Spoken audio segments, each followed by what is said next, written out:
Good evening, everyone. I would like to welcome you all to the Cambridge City Council's Housing Scrutiny Committee meeting. My name is Councillor Titala Varki, and I am the chair of this committee meeting taking place at 5:30 p.m. on 21st June 2022. I will roll call councillors alphabetically by their surname to ensure they are present. We have received apologies from Councillor Pons. Please advise if you know any apologies from other councillors. Are you present, Councillor Bajent? Yeah. Are you present, Councillor Gonthorpe? Present. Are you present, Councillor Herbert? He sends his apologies. It'll be along as soon as he can get here. Thank you. Are you present, Councillor Holloway? Present. Thank you. Are you present, Councillor Howard? Councillor Howard. Are you present, Councillor Lee? Thank you. Are you present, Councillor Porter? Present, Chair. Thank you. Are you present, Councillor Robertson? Present, sir. Thank you. It's myself. Finally, the Executive Councillor for the Housing, Councillor Jerry Baird. Present. Thank you. Now, I will roll call the tenants and leaseholders representative alphabetically by their surname. Are you present, Ms. Agate? Present, Chair. Thank you. Are you present, Christabel Amaitai? Maybe I'm pronouncing wrongly. Sorry.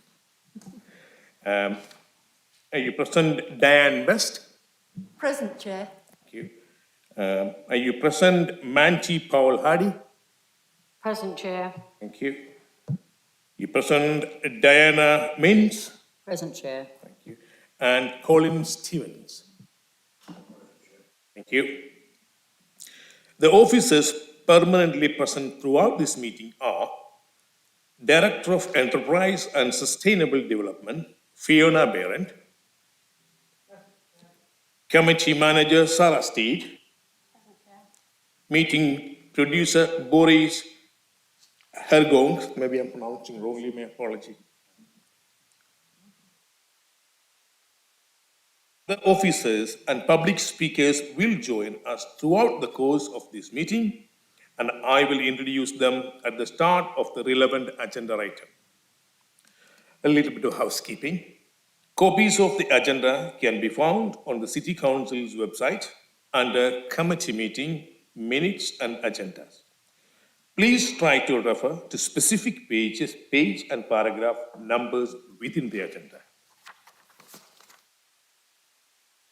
Please ensure that you have switched off or silenced any other devices you have so that they do not interrupt the proceedings.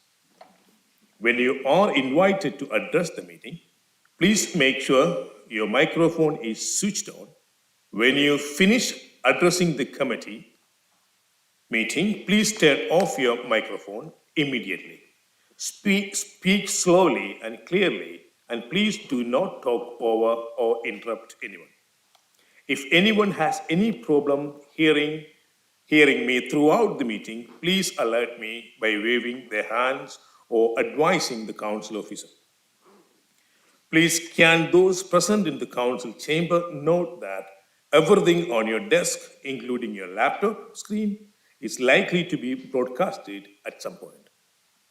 The camera follows the microphone being switched on, so councillors and officers are requested to wait a couple of seconds before they speaking to allow the camera to catch up.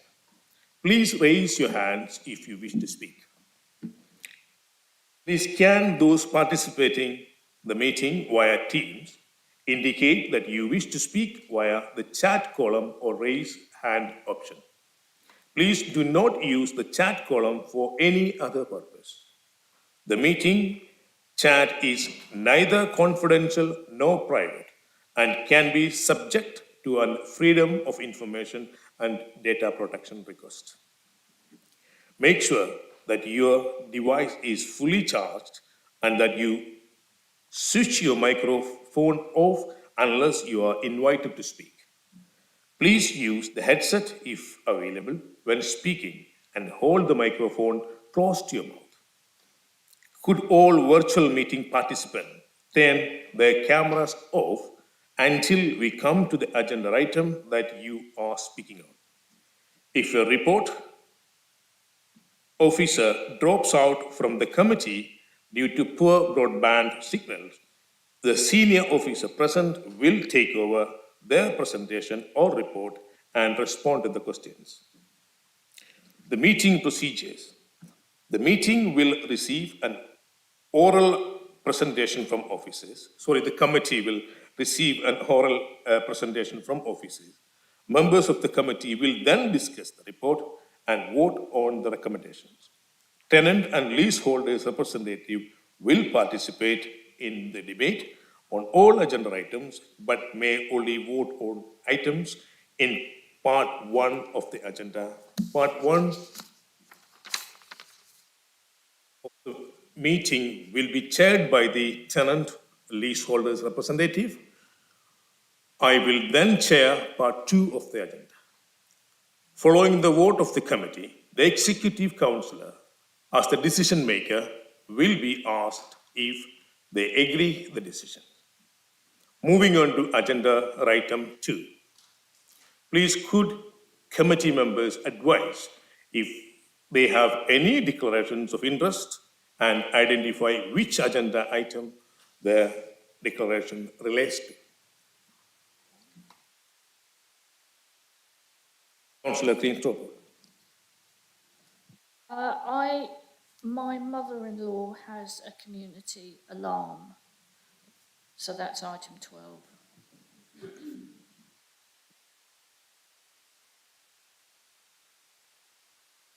Councillor Bacon.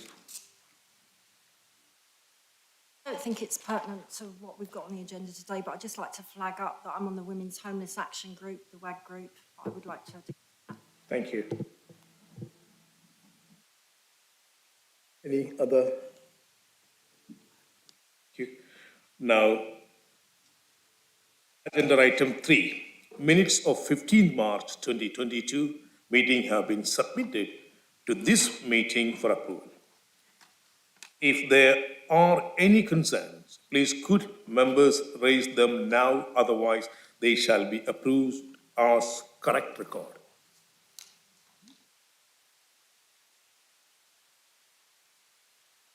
Yet now move on to agenda item 4, appointment of the vice chair.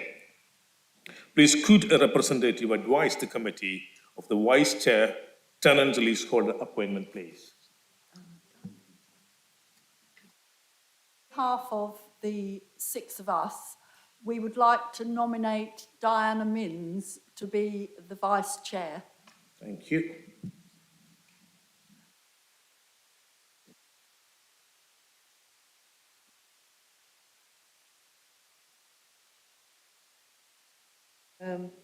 Now I invite the executive councillor to address the committee. Yeah, it's just a small speech, just to say thank you to the tenants and the reps for all the hard work they've done over the 20 years. That's a very good achievement. I can't believe it. So thank you very much for all your hard work. All right, thank you. They ask the tenant and leaseholders representative to introduce themselves.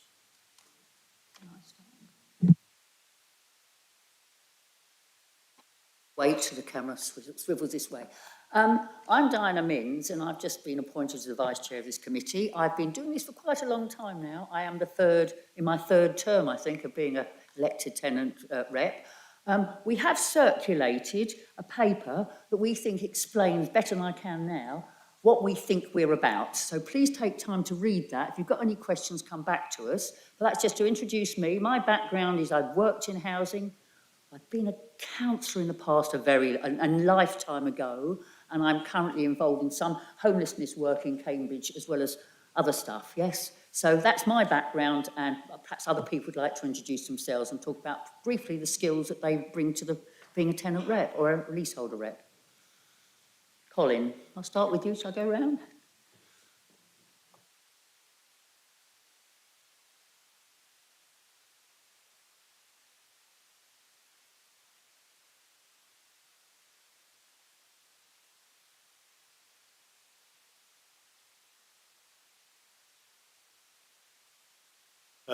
Which I'm on. Hi, my name's Colin Stevens. I moved to Cambridge about 3 years ago. Got involved with the local council as a resident inspector. Was lucky enough to be asked to serve on the Housing Scrutiny Committee just as COVID started. I've been involved in various bits and pieces. It explains what we've been involved in the letter, so I won't go into it and bore you all with it. At the moment, it's a well-worthy job, and I'm enjoying it. Thank you. First, and then Diane can sort of be at the end because the leaseholder rep. Christabella, sorry. Hi, my name is Christabella. I joined the tenants rep in 2018. I also worked in the council as one of their customer service advisors for housing. I currently work in Edinburgh in liaison psychiatry in mental health. Thanks. Hi, I'm Lulu Agate. I was just thinking about how long I've been a council tenant. I've been a council tenant for 17 years. And I can definitely say that during those 17 years, life has improved gradually and also dramatically, knowing I have a secure home. When previously I'd been through the whole eviction cycle, when my partner and I both lost our jobs, couldn't pay our rent to our private landlady and were evicted. And then we went through the whole cycle of being in emergency housing and temporary housing before we were finally housed by the council, which is something that I know we have to keep our end of the bargain, but I'm extremely grateful always for that. I'm a music teacher. I run a choir in Cambridge. I've got a particular interest in hoarding because I'm a recovering hoarder. That's it about me. Thank you. Lulu and Mandy. And Lulu, could you take the microphone off? Yes. Thanks. Thank you very much, Diane. I'm a tenant representative. I've lost count of how long I've actually been doing it for, but I also do green inspections, void inspections, so I get to see the inside and the outside of the city, so I see more than what most people do, and I understand a lot more. So I'm usually sort of like, if I see something that needs to be addressed, I will get it done, because it's not acceptable just to leave it. But I'm on now for another term, so okay. Thank you. And Diane, as a leaseholder elected rep.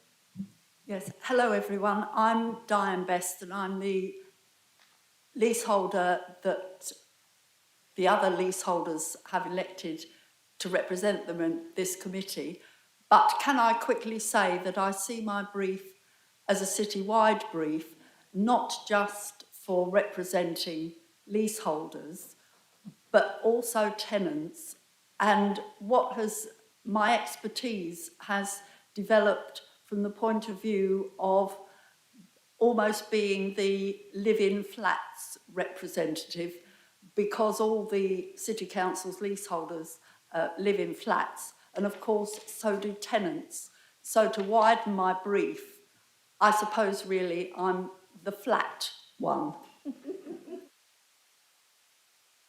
you, Diane. Well, just to sum up, I think you've got, as we say, good value in all your elected reps, and I think we bring a wide experience, not just as being council tenants, and I've been a council tenant for 23 years almost now, and I've always said I'm proud to be a council tenant, and it's a fantastic thing, and don't we need a lot more of them, yeah?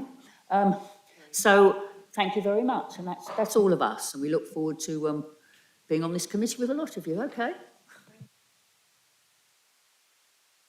Thank you. Now, we move on to agenda item 5, public questions. We have no public questions. Now, please can I now invite Diana Mins, the tenant leaseholder representative, to chair part 1 of the meeting. Right, well, the first agenda item is 6, and it's on page, was that 59? I've got that right. I don't know, is it, or is it 39? Whatever it is. Sorry? 19. Page 19, I don't know what's on mine. Oh, I see, got changed. It's a page 19, and it's a compliance update, and I think Renier is here to speak to that. And we've got Lynn as well, haven't we, yeah? Would one of you like to introduce it? Speak to it? I'll go. Good evening, everybody. Thank you for having me today again. I haven't got any mic issues this time, so that's a good start. With regards to the compliance update, this is for your information, and I'll quickly cover the main points within the report. So if there's any questions, you can fire away afterwards. With regards to our compliance update, the status has actually slightly improved since we've put this information forward. We've made an offer for an asbestos analyst. So our team was 3 vacancies not too long ago, and it looks like it's possibly 2 positions, and we're having interviews for the electrical and mechanical position next week. So hopefully that is going to reduce to 1. So we're knocking them off one by one as time progresses. So that's a good start for us. So the key compliance areas, as you know, is the gas safety, fire safety, the asbestos management, Legionella water hygiene, passenger and lift safety, and then also electrical safety. With regards to gas safety, we still have an excellent first-time access rate from our contractor Mears, which is over 85%, and we still maintain a 100% compliance rate for all our properties. So that is fantastic news. And then also we're working on a project to have a compliance database within our housing management system, which we are working on as well. So hopefully, we'll continue to post excellent access figures and also compliance figures on that. With regards to fire safety, we've got quite a few work streams actually undergo, and I think there's a particular one most people will be interested in, and that is the fire door inspection program, where we have our contractors starting on our general needs housing stock next month. So we've done all our sheltered and other temporary accommodations, and we'll be moving on to general needs purpose-built blocks of flats. So there will be correspondence from our contractor very soon to get that work started. In relation to complementation work at Kingsway, there's quite a bit of work and progress on that as well. So we've have pilots already gone in, and we are to appoint a contractor very soon that will take the program forward. That decision has not made yet. And then also tied onto the back of that will be the fire alarm system. I've briefly given you an update on the fire risk assessments last time, but our contractor team safety services is very complimentary of the council, and also our correspondence with them, and also how proactive we are with regards to fire safety in our blocks of flats. So that program is well underway, and we're having loads of risk assessments being submitted that we can sort of update and also progress with those actions. Moving on to Legionella and water hygiene, there's no current any items of note on that, so compliance is still good with regards to water hygiene. The next item is electrical safety. There's a dashboard that's been supplied with this information. We are making progress. I think it's a slight upturn from the last data set that we've published, and we anticipate that we will start to see an improvement on the compliance figures. We've been working really hard, and also with the appointment pending for the M&E surveyor, the electrical supervision of that program will be picked up and pushed really hard to make sure those figures are continually improving, and also we get higher compliance figures on that, considering that we've reduced the program from a 10 to a 5 as well. So hopefully that is definitely going to give us some good results. On our passenger lifts and specialist lifting equipment, all items inspected within compliance dates, and there's no items that is of note currently. With regards to our asbestos management, this is also with the appointment of the position I've referred to a little bit earlier. We're looking obviously to make significant progress in these areas in terms of compliance, and then also we'll be implementing a module for this particular element of compliance as well within our housing management system. So no particular items of note for that item as well. So then also with the Hanover Princess and Kingsway, I think people are probably aware of the works that's been ongoing over there with regards to obviously reducing the risk, and that is still ongoing. And that brings me to the compliance dashboard. So I don't know if I need to go through a particular item, but we have on all the items 100% compliance, nothing of note other than the electrical compliance for the condition reporting, and that is a slight improvement on the last report where we're starting to see a slight upturn, and I don't know if anybody would like to ask any questions in relation to that. Thank you. Yeah, it's very good to see that we're getting compliance now, that people seem to be a little less reluctant to let you get into their homes to follow things up. That's very important. That has got in the way, especially with COVID, yeah? Are there any councillors or any tenant reps who would like to ask something? Councillor Gawthorpe would, and then Councillor Porra, and then anybody else got a hand up? Not that I can see. Hello, Renier. I've got a question, or I suppose I should be saying kept through the chair. I've got a question about Cadent and the gas assets. Well, particularly at Kingsway, but also obviously Hanover and Princess Court. How's that going? And are they still there, the meters there, and are you having any problems? Thank you. And if you've got a timeline, that would be helpful. Thank you. You want to answer that, yes, thank you. So with regards to the progress on that, obviously Cadent is the supplier to the asset, and then also we've made these interim measures to obviously fit restricted devices, and then also we're re-inspecting wherever progress has not been made to make sure that all elements are still compliant and safe. Some of these elements is obviously working across the two departments, estates and facilities, and also the Housing Development Agency. So some of these are sort of shared as we pursuing that still to obviously get it abated and removed from these assets. Thank you. Councillor Porra? Thank you very much, Chair. Very much welcome the fact we're starting to recruit and we're hoping to get some of those posts in place. That's great news. And also great to hear that we're getting some of the orchard modules to help with the compliance. Welcome the gas being 100%, because I know we'd had issues 2 or 3 years ago with that.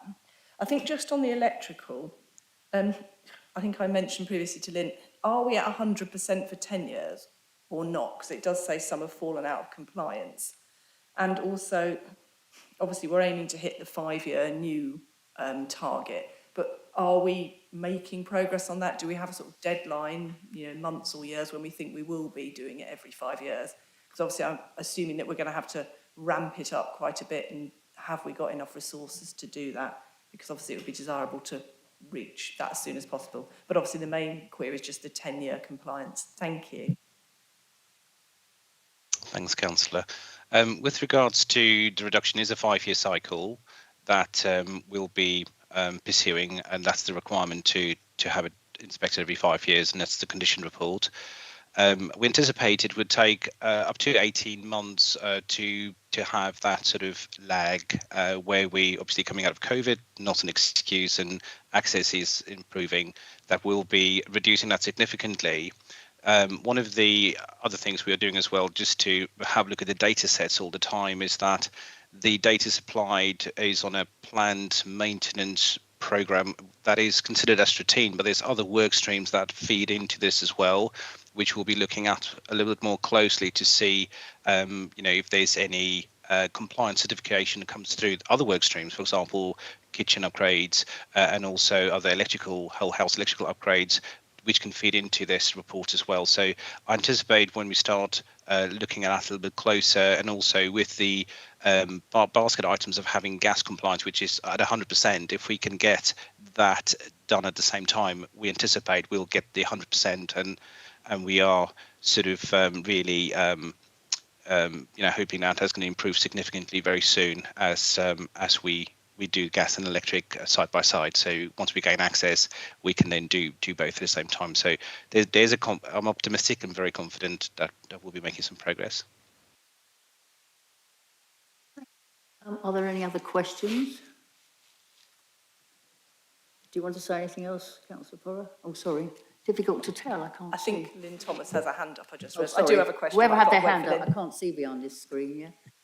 That's me, sorry, Chair. I just wanted to add to what Ren had said there is that we're also looking to change our letter process for the EICR electrical inspections to make them more in line with our gas safety checks.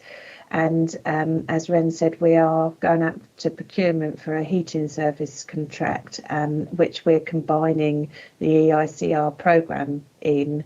And as part of the Orchard asset work we're doing, where we're taking the information that we've got in a number of sources, that will all be centralised. So that will enable us to be able to produce the compliance report. Because as Ren alluded to, the figures that we report on here is just in the inspection programme that we do, but we pick up certificates through voids and mutual exchanges that aren't actually included in these properties, so they will be compliant but not through the programme. So we're doing a lot of work at the moment to streamline how we access the data to provide you a more robust figure in the future.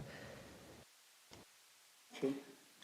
No more questions? Oh, your hand's up again, Councillor Porrer. Yes, so just to confirm, are we not compliant with the 10-year one at the moment? And I definitely agree, by the way, doing the gas and electric together sounds really sensible. One point of entry, even if it means maybe bringing them out of sync initially to do that and doing some earlier, that sounds very sensible. But yeah, are we actually compliant with 10 years at the moment? That's just what I wanted to check. Councillor Porrer, the compliance rate for the 10-year programme currently as it stands is over 85%.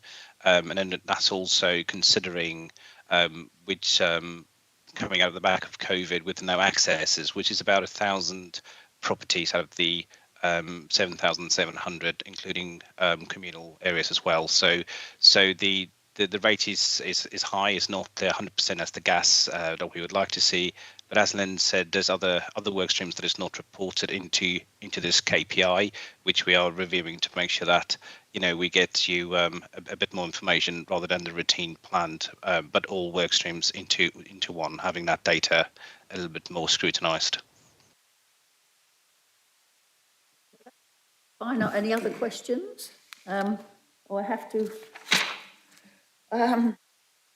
Well, the Executive Council recommends no current position. Now, did we call this in, Diane? So technically, we need a vote, don't we? Although it's a very simple thing. So all those in favour of recommendation 2 on page 19, I've got the right page. All those in favour? Unanimous, thank you. And okay, and now I'm going to get this right.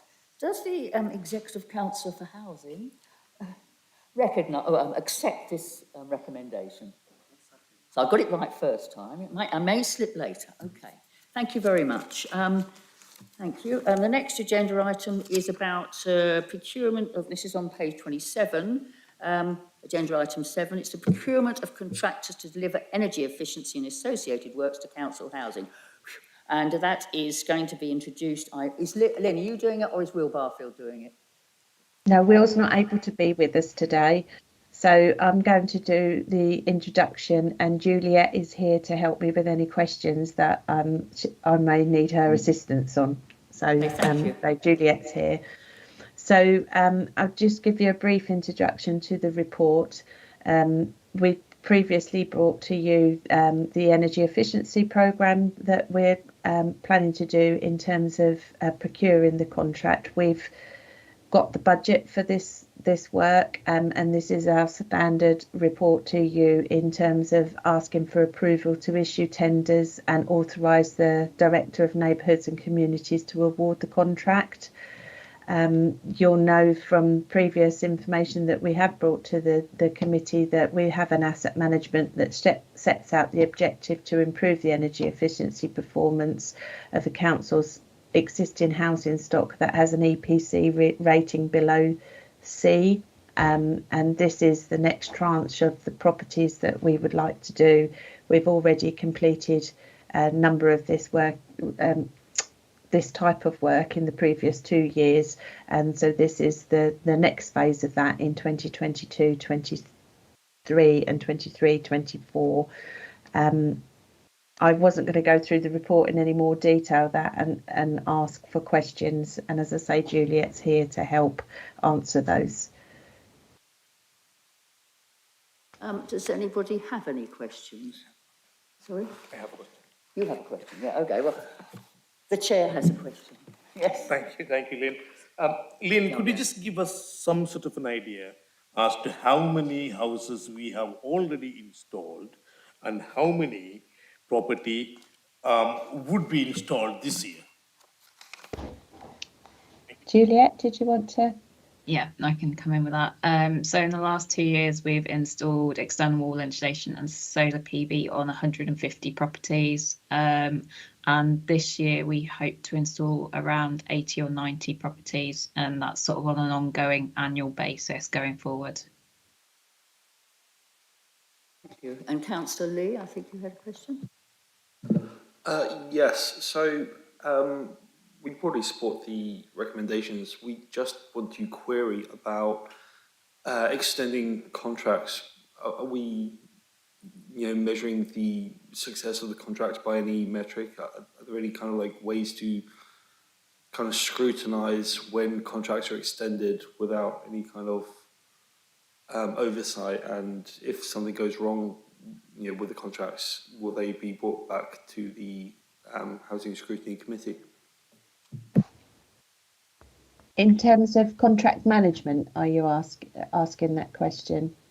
In terms of the scrutiny, or in terms of the success of the measures that we're putting in? Which is not quite clear, sorry. In terms of the contract management, yeah. In terms of contract management, these are actually new contracts that we're letting, so it's not an extension of contract. So obviously we will be following procurement rules and appointing an appropriate contractor based on value for money. And we have sort of ongoing KPIs and sort of management to make sure that those contracts are delivering. Okay, it's just where in the recommendations it says that the contract could be extended for up to extend for one or more periods up to a maximum of 2 years. I guess from what you're saying then is it would be according to the KPIs that you set out. Exactly. We'll be monitoring progress on the contracts and sort of performance, and that will be sort of a key factor as to if that extension goes forward, and that's hence why we're not proposing to let 4 years initially. We're proposing to let 2 and then review it, and then with the potential of extending for 2 if they are performing. Okay, thank you.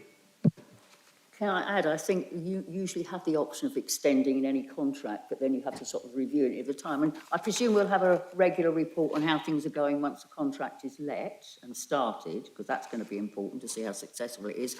And can I myself ask whether there's been whether you're getting any resident reps involved in consultation at all about this? Because that's quite important, because if you're going to go in and do sort of, in effect, retrofitting, it does have an impact on tenants, and it's quite good to have a tenant in there sort of telling you what issues could be. Is that something that you consider? It is, and it is something we do intend to sort of get a tenant rep involved before sort of work start, and based on sort of projects we have done in the past, yes. Is that okay? Are there tenant reps got any observations? I just think we ought to sort of stake our claim to be consulted on a day-to-day or even the contract, yeah? Councillor Robertson. It's a separate matter. I was just raising a different matter. Is that okay? In relation to this report? No, it's this report. Okay. Okay, yeah. On the second page, on 3.1, talks about the number of property of houses that we've got that are of a poorer energy rating.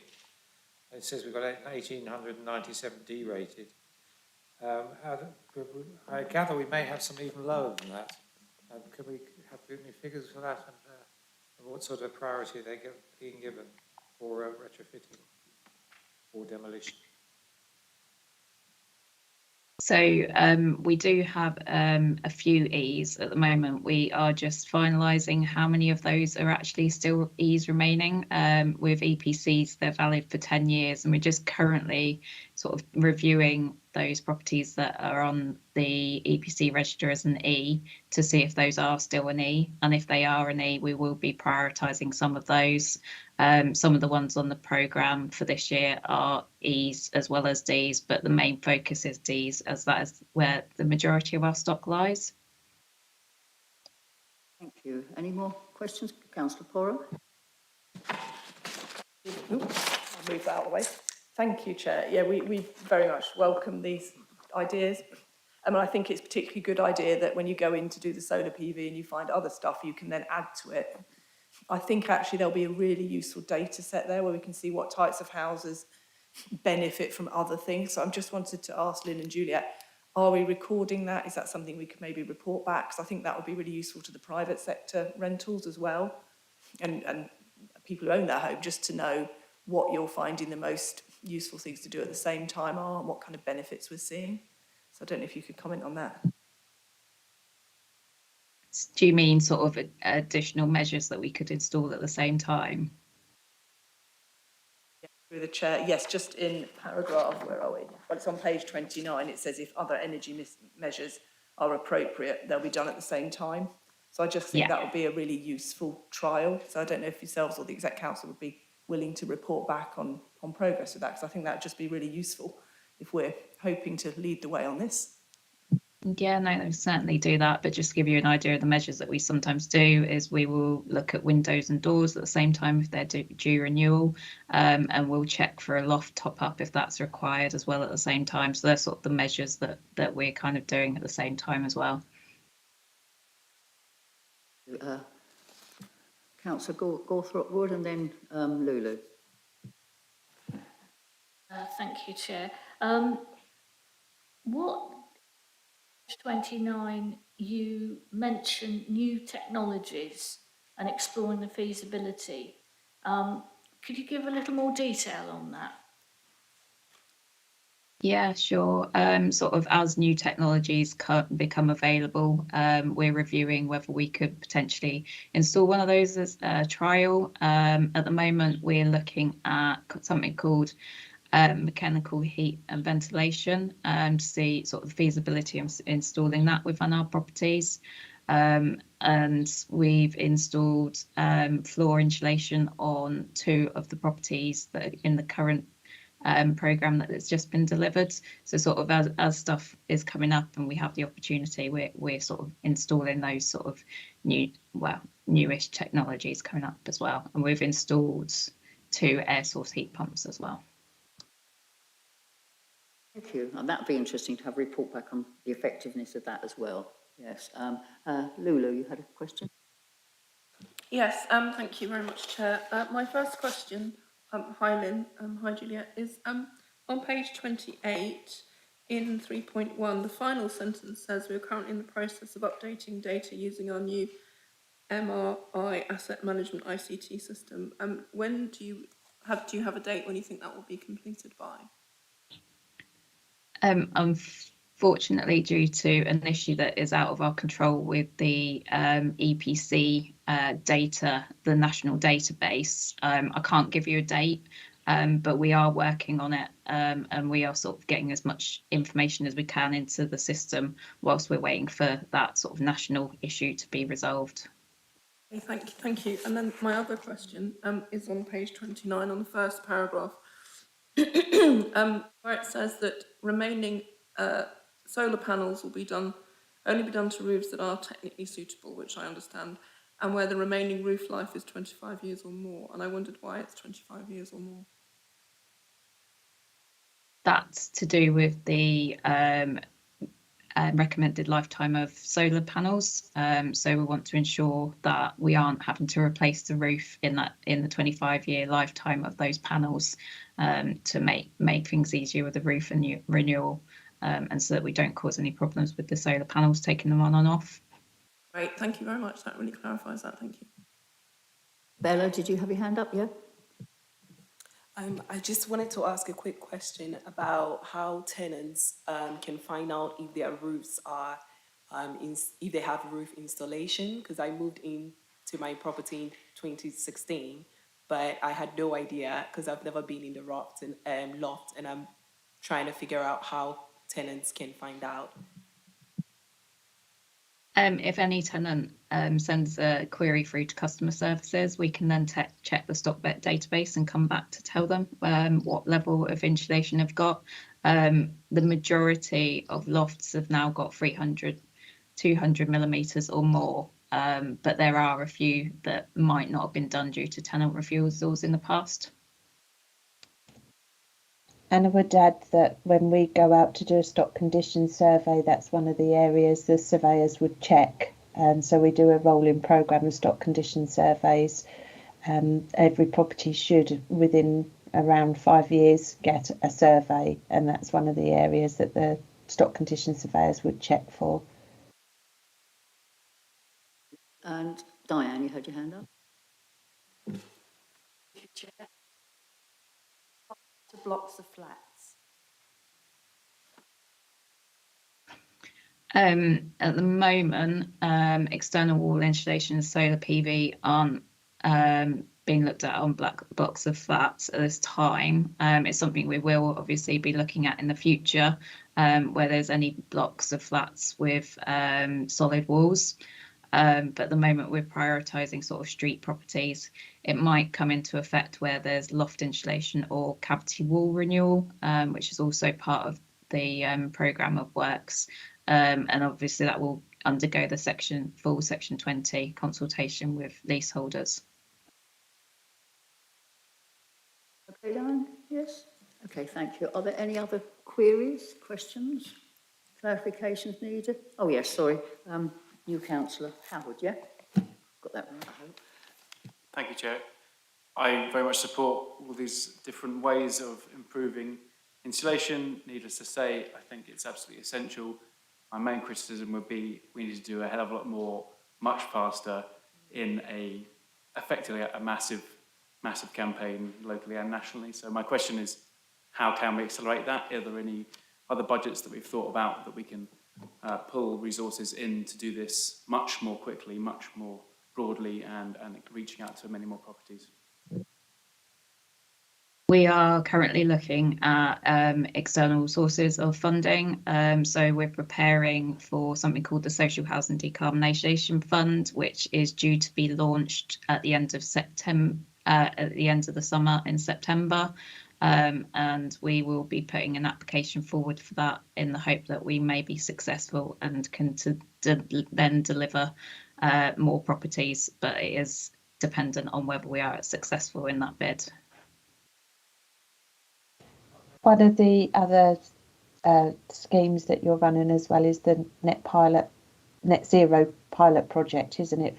We've got 5 million funding, I think, for that. So we're doing a pilot project of that alongside this. So this particular item is just one of the items that the energy team are dealing with. It's not the sole project that's ongoing. Useful for new councillors on this committee to have some of those figures if they haven't been on the committee, or just a little summary at some point would be quite useful just to be circulated, I think. And then we'd all be a bit better. We could see what all the totals were across all the various programmes. I think that would look good, wouldn't it? Yeah, be helpful. As long as it's not too much to ask you. I just think we know that many's going to be in that programme, that's in that programme. It will actually help us join things up. Yeah. Councillor Robertson. What we really need is a government that's interested in the long term and in investing for the long term in insulation and in council houses as well themselves. Unfortunately, we're not in that position. We will, obviously, the officers are quite right, we will apply for whatever is available from the government. but don't expect to get very much, because they're just not interested in long term. Their long term is 2024, when they've got an election coming up apparently. So, you know, we don't know where we are, but we'll do what we can in the meantime.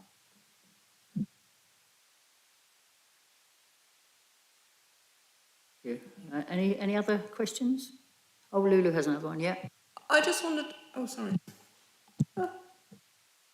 Juliet, would you mind repeating the name of that fund that you said? I didn't hear the first two words that you said. Yeah, no, it's the Social Housing Decarbonisation Fund. It's SHDF is for short. Are there any more questions from anybody? Thank you. I think that's really useful. And we have it's a key decision, so we have to put it to the vote. And the recommendation is on page 27. I won't read it out because I'm sure you'll people have read it already. So those in favour of recommendation 2 on page 27. Those in favour? Okay, thank you very much. And the Executive Councillor for Housing, do you approve this recommendation? Yes, I do. Thank you. Okay, and then this is the final one I have to do, and I presume. Thank you very much, Lynn. And sorry, my brain's gone. Juliet. Thank you, Lynn and Juliet, for answering all our questions. I think we're doing well on that front, and hopefully we'll be able to see how well we're doing. We have all the figures pulled together. Thank you very much. Now, the next item is agenda item 8, which we have Julia to introduce. Thank goodness, because Julia explains it all very well to us for those that are new to the committee. Julia, if you'd like to explain this revenue and capital outturn, carry forwards, etc. That's on page 33, and it's agenda item 8. Thank you, Chair. This is the outturn report for the housing revenue account for the financial year 2021-22, and it summarises both the position for revenue for the housing service and capital. There was significant underspending last year from a revenue and capital perspective. From a revenue perspective, the vast majority of the underspend actually was linked to our capital programme because it related to our revenue financing of capital, which is when we transfer money across from our revenue account from rental income across into the capital programme to finance decent homes work and investment in new homes. There was underspending across other areas of the revenue position, significantly in respect of repairs, where in response repairs, we didn't realise the backlog that we anticipated we would when we carried resource forward from 2021, when we were only carrying out emergency and urgent repairs for a large chunk of the year as a result of the coronavirus pandemic. We didn't know what that backlog demand would be, and we carried the underspend from that year forward, but thankfully didn't need to invest that amount of money in response repairs from pent-up demand. We also had some cyclical repairs programmes that we couldn't deliver last year due to ongoing impacts of the pandemic and issues with specific contractors. The appendices to the report provide the information to support this. So Appendix A summarises the outturn position for the year. Appendix B provides details of all of the variances that we had against the budget. And Appendix C summarises the carry forward requests that were presented in principle for approval in March 22 and are now presented with the final figures following the closure of the accounts for last year. Appendix D is the position in respect of capital for housing, where we underspent by £23 million last year, with this being a mixture of decent homes, investment and investment in new build housing. There were some challenges on some of the new build sites last year, both in terms of labour and materials, where there were shortages of both at various points throughout the year. And there were also delays in the planning process and delays in our ability to secure vacant possession on some of our redevelopment sites. We are requesting a carry forward from the £23 million underspend.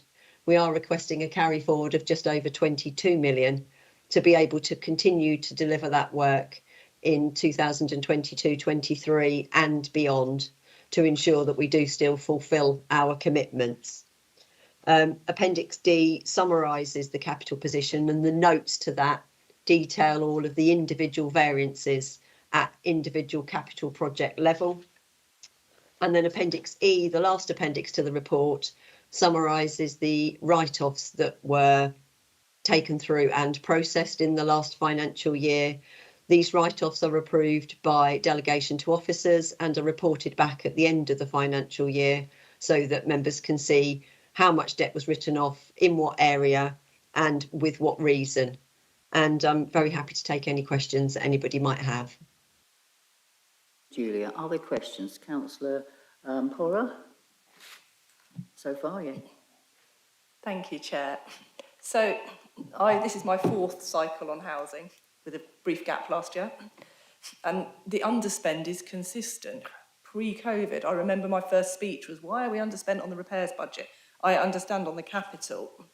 So I'm concerned with this because at the moment, this budget doesn't put aside any resources to catch up. So in effect, if we keep doing what we're doing, and fixing what we can fix and repairing, but we keep coming through with this underspend. And I would have hoped that there would be some kind of plan for how we're going to do this. For example, adding some more money in for contractors to help catch up. Or if we think, as Julia mentioned, some of it isn't needed because thankfully the backlog from COVID wasn't as bad, then as Councillor Howard has pointed out, maybe we need to look at slightly more innovative ways of using this, where we could go forward and make those repairs more environmentally friendly, which we understand can be costly as new tech beds in. So from our point of view, I think certainly from myself and Councillor Lee, we don't support this budget at the moment because it states where we're at, but I can't see how we're going to catch up without some kind of additional resource to get rid of that underspend. We're out of COVID broadly now. As officers previously said, compliance is increasing in terms of access. So for me, that's a concern, a real concern. And I would hope to have seen something more proactive from the ruling group and the Exec Council about what we're going to do to address that, because these are people's homes. We're putting a lot into new build, quite rightly, but we don't want it to be, we also need it to go to existing tenants as well. Hopefully on a slightly more positive point, I think one of the issues is access. And I've spoken to officers previously that obviously there's a difference between a no reply access, so you knock on the door and they're not there, and a refusal where a tenant is saying, I'm not letting you in. And I did wonder if officers or the Exec Council could comment on whether we might work with officers to get a kind of access policy. So, because my concern is if we're having no replies because someone knocks on the door at 10 a.m. on a work day 3 times when the person is at work, maybe we need to think a bit more creatively. So, for example, we have an underspend. Is there overtime for people to come in the evening? At weekends, can we stagger shifts? Because the compliance issues come up, throughout all these papers, in the previous reports, in later ones, it's always access. And I think Lynn had mentioned that officers are looking at that. But I think, again, we need to be open with tenants about when we have to have access. If it's gas safety or electrical safety, a refusal isn't good enough. We need to be in there checking, particularly in flats, but obviously everywhere. But I wondered if particularly the Exec Council would be willing to sort of think about how we could do a more comprehensive breakdown of access and maybe look at some innovative ways of addressing that in evenings if necessary. Not expecting our hardworking staff to work evenings for free, but we have some underspend. Could that help with it? Thank you. Thank you, Councillor Porra. Can I just observe as a council tenant, I very rarely have someone knocking on my door who hasn't told me they've been knocking on my door. If they do knock on my door and they haven't told me, then I'll complain. So I just think as long as we keep people informed, some people just aren't very good at answering things, and there are reasons. I agree that timing is important. We don't just have random knocks on your door because that isn't the way you get people to comply, yeah? People may ignore a letter you send and not be there, or don't want to make an appointment that suits them, but it's not quite the same as someone randomly knocking. I think that's quite an important point to make, yeah? Okay, so Councillor Porra, would you like to answer that question, Julia? I can certainly answer in relation to the budget, and then I think Lynn Thomas would like to come in and respond as well. So in relation to the resource, obviously we are requesting, as part of Appendix C, a carry forward of resource to enable us to fulfil some of the cyclical maintenance programmes that we were unable to complete during 21-22. things like the asbestos surveys, fire door inspections, heat detectors and smoke detector programmes, and subject to contractor capacity and access in the current year, we would hope to be able to complete those programmes. So there is certainly resource there, subject to the approval of the carry forwards, to facilitate that. And I think Lynn may want to come in relation to the access issues, possibly. Thank you, Julia. Yes, I wanted to say that we are looking at a number of different ways to improve access. We are looking at the ability to offer appointments for our responsive repairs team for a later period of time. All of our appointments with the responsive repairs team are made with tenants. They're not a knock on the door. I'd just like to confirm that they get an appointment time, morning or afternoon, and that is followed up with a letter as well. Some of the no access through the contractors for the planned works is after a period of letter processing. So they will have been contacted 3 times before they come back to us as unable to obtain access. And then there is a difference where a tenant has actually said that they don't want the work done. So as long as that's not a detriment to the property or a health and safety reason, so if it's a new kitchen or a bathroom and the tenant decides that they don't want the work done, they are within their rights to decline that. So what I have asked the team to do, because at the moment the information comes back from the contractor as no access, because to them it is no access. They haven't been in to do the work that they've been instructed to do. So I have asked them to start really reporting this back to us in the division of what is a pure no access and what is where the tenant has said to them that they don't want the works done, so that we can bring you some more figures around what is the split between that work. And as I've alluded to already in the previous report, we are changing the contract to gain some of the elements of work like smoke detectors, heat detectors and electrical inspections to align with the gas servicing. So we hope that we expect there to be a better accessible rate to that. And one of the things that I've tasked both the principal surveyors that are responsible for our planned maintenance contracts through TSG and Foster's is in terms of discussing with the contractors a better way of communicating and making and following up the letters to improve that. So we fully expect to see improvement both within our in-house team and with our external contractors that we're using.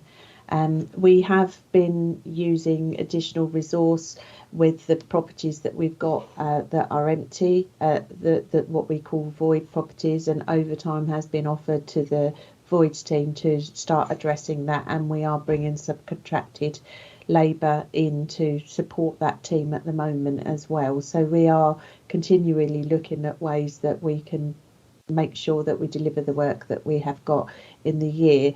One thing that I would just point out, although the level of underspend is quite high in this year, the actual percentage of the budget that we delivered during this year was higher than it's been in my time that I've been here, because we had a much bigger budget this year. So we had I think it was, and Julia probably would be able to make sure I'm saying this right, I think it was more £12 million more this year than we had the previous year, and the amount of money that was spent through the contracts was higher than previous.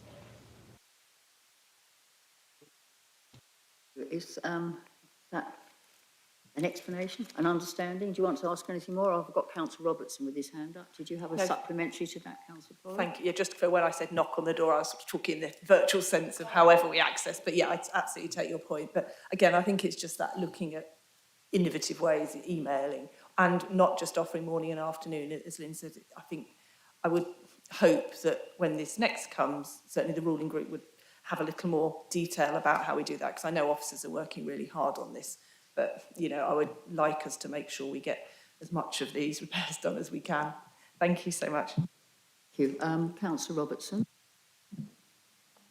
The question of catching up is something we really need to think about.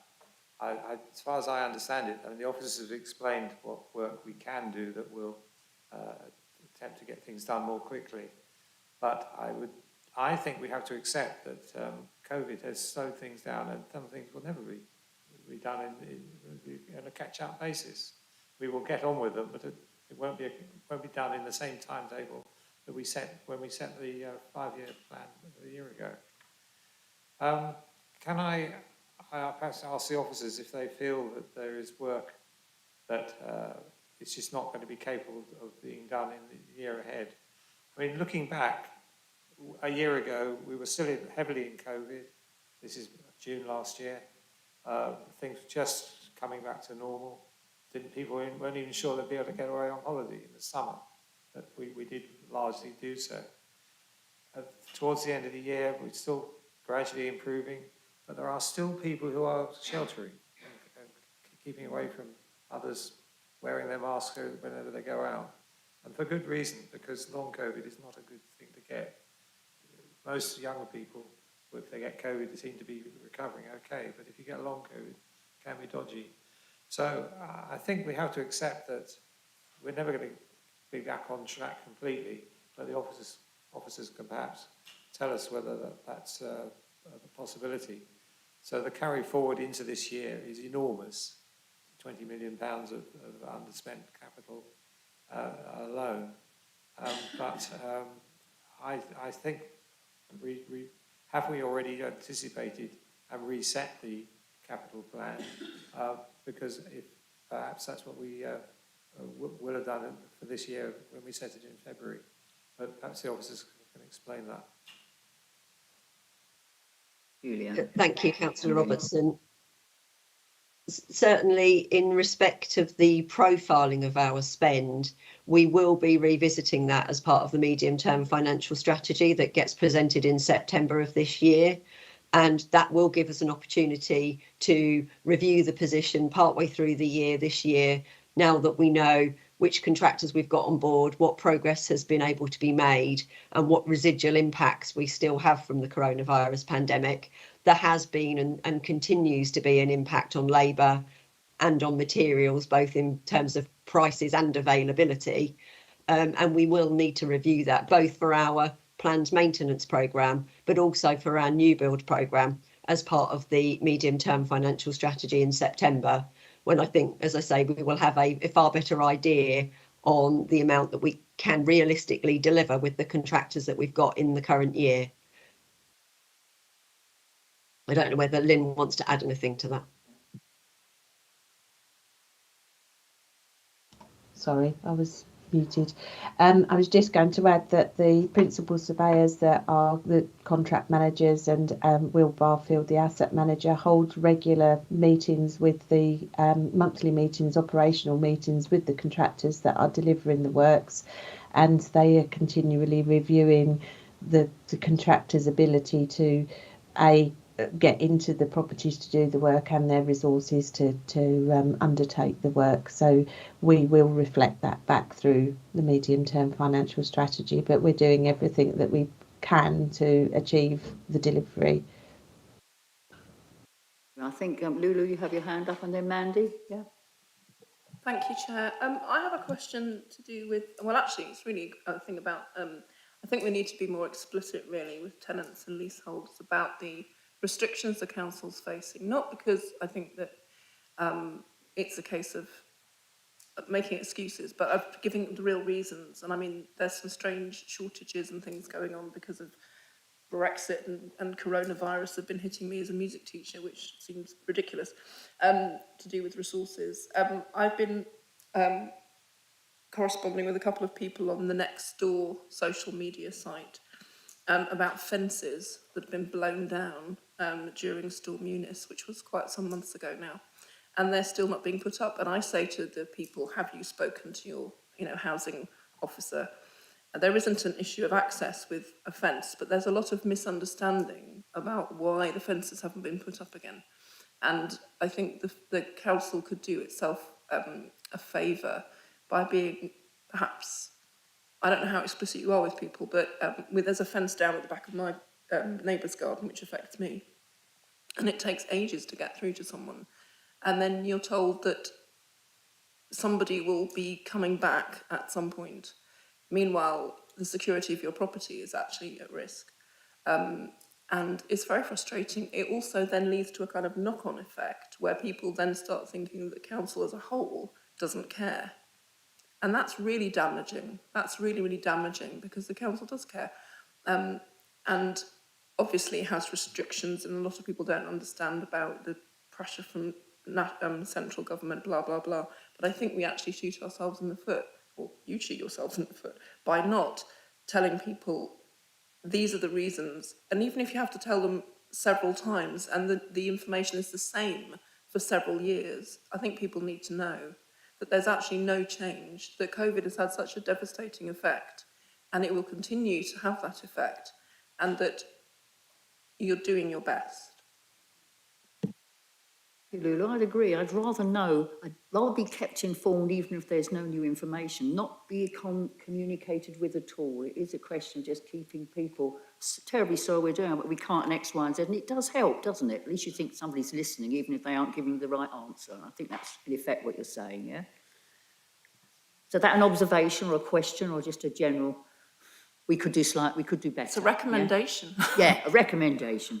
And listen to us as reps, yeah? Okay. I think, do you want to respond to that, or Mandy, do you want to ask your question? Yeah? Do you have a response to that, either of you, or just listening to what we're saying, yeah? I would say that we're always looking for ways to improve our communication, so I'd be welcome to have a conversation with the tenant reps in any suggestions that they've got in how we can do that. Good. Good. Like that commitment. Thank you. Mandy. My question, Lynn, is you're going on about the voids and everything. What's the actual turnover now for the voids to be done? Because I know it used to be a 6-week turnover, but I've got no idea what the legality of it has gone to now. It is longer than the 6 weeks. I haven't got the exact figure to hand at the moment, but I can certainly let you know that we've we've got a large number of voids on our books at the moment, more than we've had in the past. And some of the voids that are coming back to us are in quite a poor condition, so they're taking a lot more money and time to fix them. We've got our repairs operations manager, a new person that's been in post in January, and at the moment he is undertaking a voids improvement plan. He's making some really good inroads into what he's doing in terms of the teams and the way he's resourcing that. So he has made improvements in the time that he's been here, but there is a backlog, as I said previously, on those to catch up, that our internal in-house team don't have the capacity to deal with entirely on their own. So we have been procuring through the corporate procurement team some subcontracted labour to come in and support the team until we can catch up on that backlog. Okay, thank you. Can I just ask if there's an analysis of those voids? Are they people who've lived there a long time, and that's one of the reasons that more work needs to be done? What was the tenant? Were they an older tenant who couldn't cope? There's lots of issues that make extra work necessary on a void, and I think the more we can look at that, the more we can understand, and then we can really do a bit of targeting with our going in and checking our properties are with our tenancy audit. I think it might point us in the right direction. Yeah, Andy. Also, the problem with the voids is some of them are probably to do with people who have been deceased, and this is where you've got the extended legality of the voids being done. So it would be interesting to know exactly what's what, please. There is a mixture of properties that have had long-standing tenants in them that may have previously declined work. So when they come into us, they're needing the investment works that have been done in other properties through the planned programme, but there is also a mixture of tenants not looking after the properties. But we're working closely with David Greening and Anna Hill in terms of the tenancy audits that are going on, or that their team are starting. So we're looking to sort of address some of those earlier than when they become void. And it's also something that we're asking our repairs team now to report back to us in terms of issues that they see within the properties when they're going in to do repairs and things, so that we can deal with it before it becomes a void property. But part of the work that Alan is doing through the improvement plan is doing a lot more analysis in that area of work, and we're the system change that we've done and the system that we're using now gives us more data to sort of do analysis on. So we will be able to provide more information in going forward with that. Can you answer me roughly how many of the voids are through tenants that have done destructive work to the actual properties? Now, I know that's got to be high. I don't have those figures to hand at the moment, Mandy, but I can certainly establish those with the other information and let you have that. Or Councillor Lee, yes. Yes, we just would like to have a bit more information as to why the fire door contract was cancelled and postponed, and also with the water conservation project. Do you want me to answer that, Julia? Yeah, happy for you to answer. The contract with the fire door inspection was halted because of poor performance from the contractor that we were originally in contract with. So we terminated that contract and then re-procured a different contractor, which has been far more successful. So it wasn't a delay that we would have liked to have, but as we alluded to in the previous report, we do quite close contract management, and their performance was not up to the standard that we would expect, so we terminated that contract. So as I say, that's the delay there. And with the water conservation project, that we had the money for that project over 2 years. The first year we were establishing and designing what we wanted to do in relation to that, and by the time we went through the procurement process to get the person on board, it was too late to deliver it in the last financial year, so that will be delivered in the current financial year. Anything more? So I think there's no more questions. I think we've dug down as. Oh yes, sorry, Bella. Just a question regarding the access. I think somewhere last year, the council was considering extending the repair hours to evenings or perhaps weekends as well. Obviously, with COVID, there's also some benefits of people working from home now. Will they have the choice to obviously choose what date will suit them? So with the portal that tenants can press their repairs through, or a certain number of repairs through, they do have the ability to choose the date that they would like to book the responsive repairs.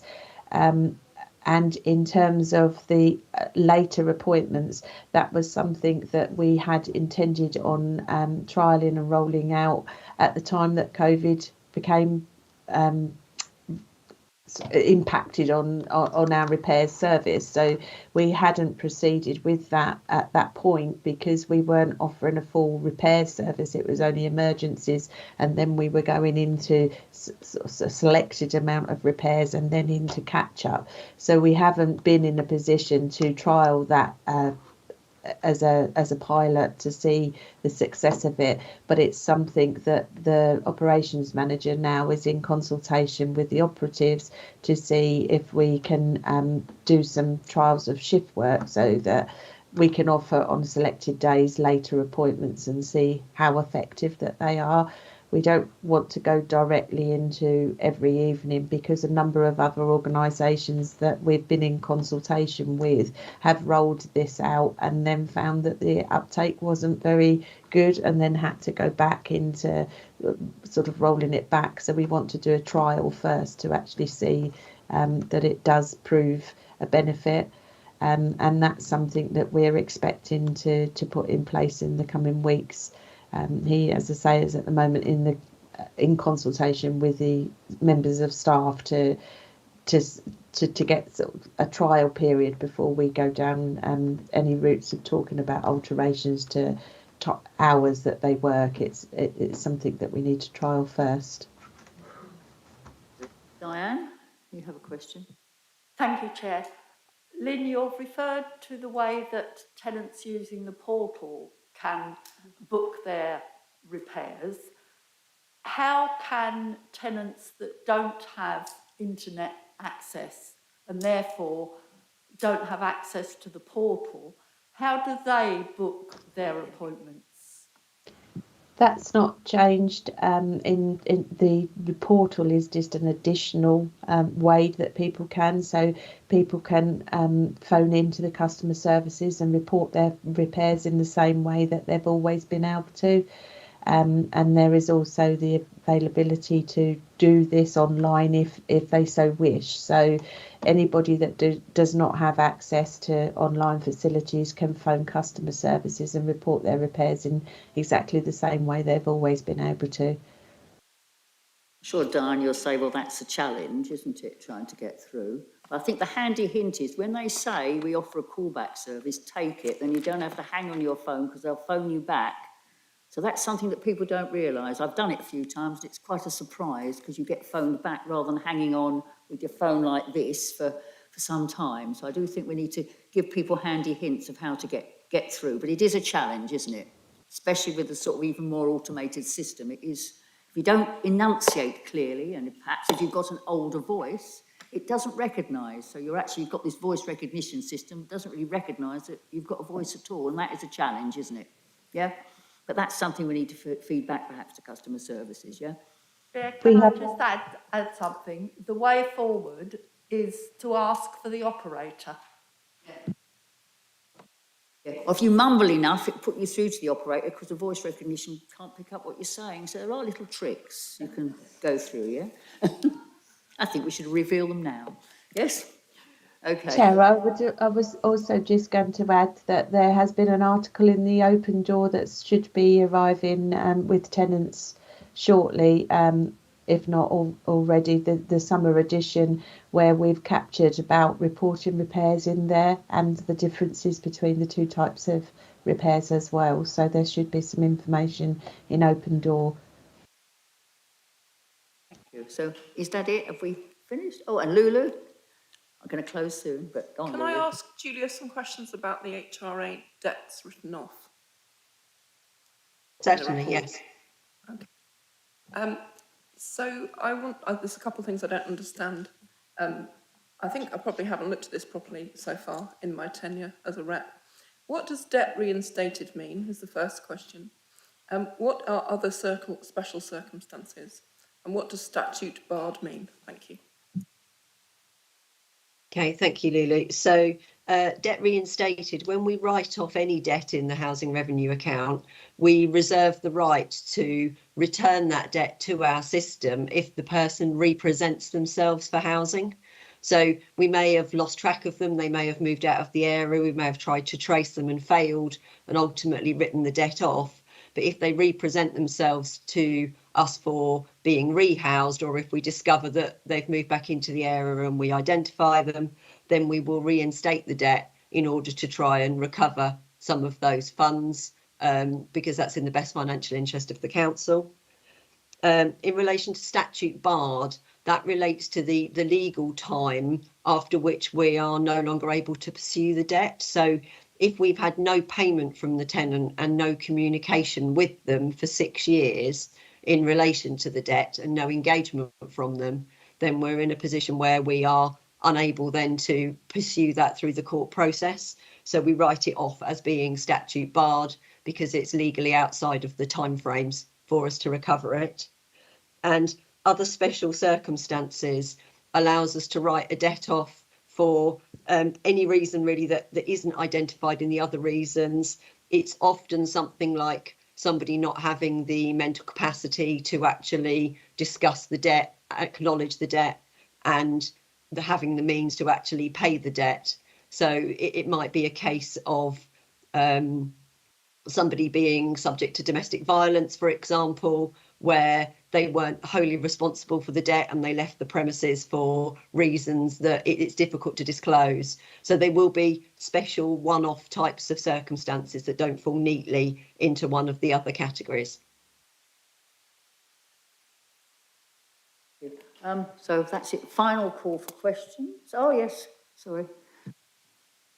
Just to go back to the overspend, underspend that Councillor Porra already mentioned, I just wanted to make that suggestion a bit more explicit. So I'm hearing that there has been lack of labour, lack of access, lack of materials, which has meant that there has been an underspend. I would invite, extending on my last question, why not redirect a significant amount of that back into agenda item 6, insulation, proper retrofit? If we're talking £22 million in a single year compared to 8 million over 4 years, I believe it was, that's effectively a tenfold increase that you could have in retrofit and installation instead of carrying forward rephasing money. I think in relation to carrying forward the money and rephasing the money, if we don't carry forward budget that was identified for a specific purpose in 21-22 to be able to complete those works in 22-23, we will fall behind on some of those programmes. So from a revenue perspective, we have a programme of heat detectors and smoke detectors and fire door inspections that we have statutory obligations and health and safety obligations to fulfil, and we'd want to be able to fulfil those. We're carrying money forward in the Decent Homes programme to be able to complete the works that we weren't able to do last year to ensure that our homes are maintained at a decent standard. And in respect of all of the new build programme, the carry forward is to enable us to complete the new build sites where we've already got approval or where we're actually already on site. So not carrying money forward in order to complete those works would mean huge amounts of wasted investment on those sites. From a capital perspective, we are carrying forward 22 million out of the 23 million pound underspend. And I think it would be foolish to cease any of those programmes partway through when we've got an obligation to fulfil them. The only question is whether or not the Executive Councillor wanted to consider the difference between the budget last year, so the underspend after carry forward is an amount of money that could be potentially redirected into an alternative project. And I think that's a decision for the Executive Councillor.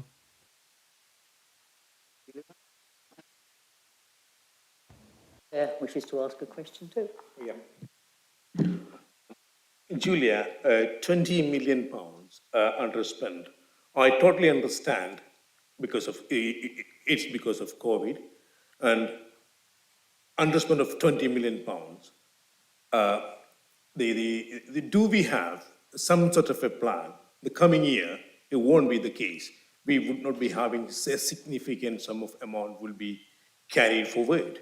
So do we have a specific plan where if this would not taken, it will not happen in the coming financial year? Thank you. As we said in response to a previous question, obviously we do know that we have the medium-term financial strategy process to be able to review that. In relation to the Decent Homes investment, the 5 million that we're carrying forward in relation to Decent Homes, that isn't all carried forward into 22-23. A significant proportion of that is carried forward into the following year, 2023-24, in order to make it possible for us to deliver that. That will still be subject to labour and materials availability, and I'd be lying if I said, you know, the coronavirus pandemic has no ongoing impacts. We're currently in a position where there's talk about us moving into another wave, and none of us know what's going to happen in terms of worsening impacts on labour and materials in the coming months. But there is already a recognition there that the £5 million wasn't deliverable in one financial year, and so that's been spread across two. From a new build perspective, at the moment, we've rephased all of the budget into 22-23, but we will be reviewing that as part of the medium-term financial strategy. The money in relation to new build is committed to specific new build site projects, and we need to take stock of those before we present the medium-term financial strategy, to take stock of where we are in terms of progress on site, in terms of decanting some of our redevelopment sites, and that budget will be rephased as part of the medium-term financial strategy so that it sits in line with what we consider to be realistic delivery timescales, with what we know now and what we'll know by September, compared to what we knew at the end of March last year. So we look forward to an interesting debate at the September committee, yes? I think that's it. So we could have an even longer agenda item because it's very significant and very important that we do drill down, obviously, and ask these questions. So thank you, Julia. If there's no other questions, I might suggest that we would move to a vote on it. And I will chair the first bit of the vote, which is it is part 1, which is at 2 on page 34 actually, which is quite simple. I have to chair that bit. So that is to approve carry forward request totalling a lot of money. Well, you can read it anyway, it's on page 34. So those in favour of 2A in the recommendations, we can all vote on this, just as a reminder.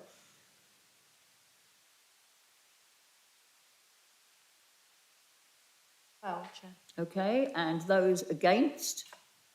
And do we have some abstentions? We do notice there's 3 abstentions. So it's carried with 3 abstentions. And, well, I'll ask if you approve that bit, then I can give over the chair to the chair, yeah? Executive Council approves 2A, and then I hand the chair to you for 2B, yeah? Thank you. And we don't vote. We sit like this. We now turn to the vote on agenda item 8, recommendation B, page 34 of the agenda. Please note this is a recommendation to the council.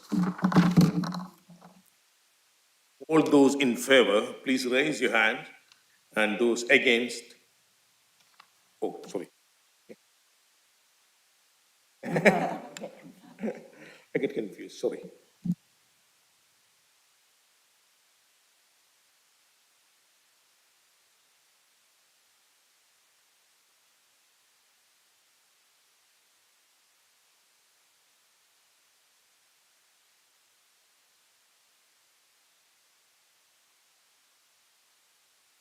In favour. And those against, None, Chair? and those abstain. 3, Chair.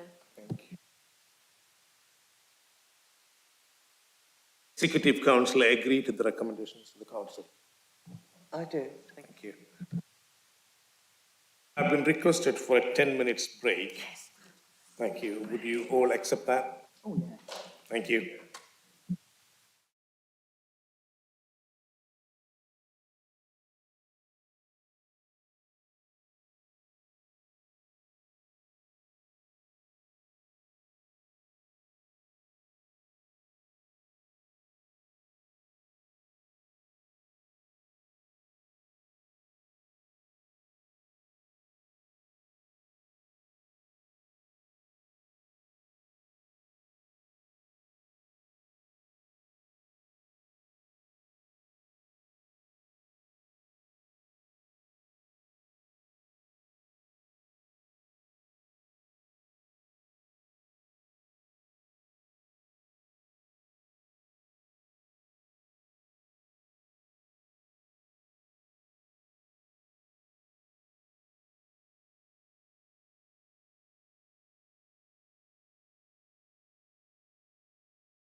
We now turn to agenda item 9, Housing First Interim Review. Please could the Housing Service Manager introduce this item? Thank you very much, and good evening, everybody. I'll let the reports, if I may, speak for themselves. The covering report and the interim Housing First report.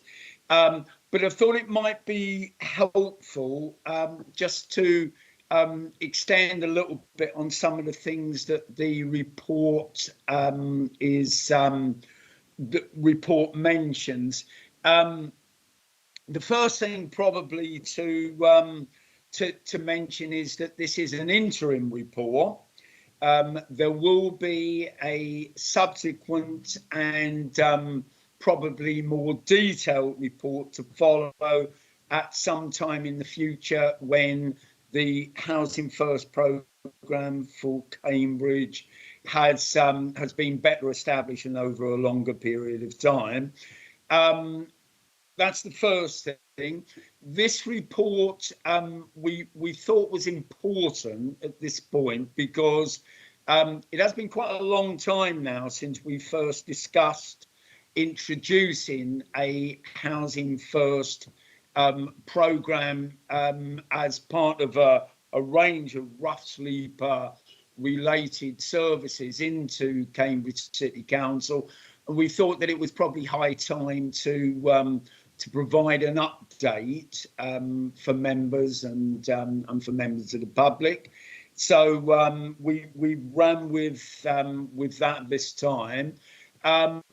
I think we've also wanted to introduce this report at this time because since we first conceived of the Housing First project for Cambridge, there have been a number of initiatives introduced that were not there when we first considered the introduction of Housing First, and some people listening will be very familiar with what these things are. The report mentions the introduction of the Streets to Home service, which began in April this year. Many members in particular will be familiar with the modular homes project, of which we now have 22 units in the city. We've also, we're nearing the end of a programme of purchasing 14 properties under something called the Rough Sleeper Accommodation Programme, which was part funded by ourselves as the council and part funded by a grant we received of 1.7 million from central government that we bid for. So there's been a number of different things that have come into play since we first envisaged the Housing First project. This interim report we thought would be a very good idea because it locates the Housing First project within this range of initiatives for rough sleepers. That's largely why we wanted to do this now. Just one further thing that I'll say is that the interim report and the covering report makes a number of recommendations. Those recommendations are recommendations for what we think at this point the full report, the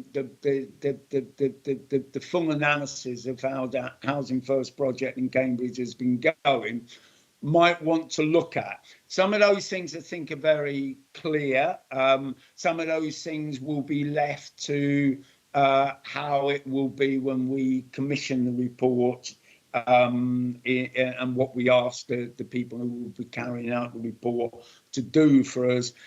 That's as much as I think it's profitable for me to say now. I'm more than happy to take any questions, and thank you very much. Are there any questions?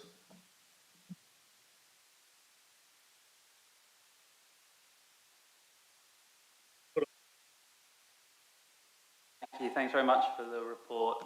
On page 57, item 3.4, it has the final bullet point talks about the potential for the full review to look at the possibility of taking the Housing First service in-house or integrating it into Streets to Home. I was just wondering if you had any idea at the moment of roughly how long either of those two options would take. Thank you, Councillor Holloway.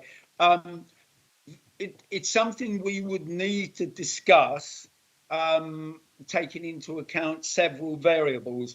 As the report points out, we're partners in this project with Cambridgeshire County Council, so we would need to consult with Cambridgeshire County Council about any time scale. But one of the things that is probably significant at this point to mention is that Cambridgeshire County Council has been fully consulted in the production of this report and has no objections to either of those two options. So that's the first thing. We need to talk to our partners in this. The other partner we need to talk to, of course, is the Housing First project itself, which, as the report points out, is currently being managed by Cambridgeshire County Council. The folk that are working within the project are Cambridgeshire County Council employees at the present time. So there's a number of things that we need to sort of work out if we were to decide that we wanted to move to one of the two options that the report mentions. And of course that's about the proper transfer of undertakings for those employees and the move over to having another employer. So right now, I've got to say that if that recommendation was to be something that was accepted in the future, there would be a little lag between making that decision and bringing that service in-house.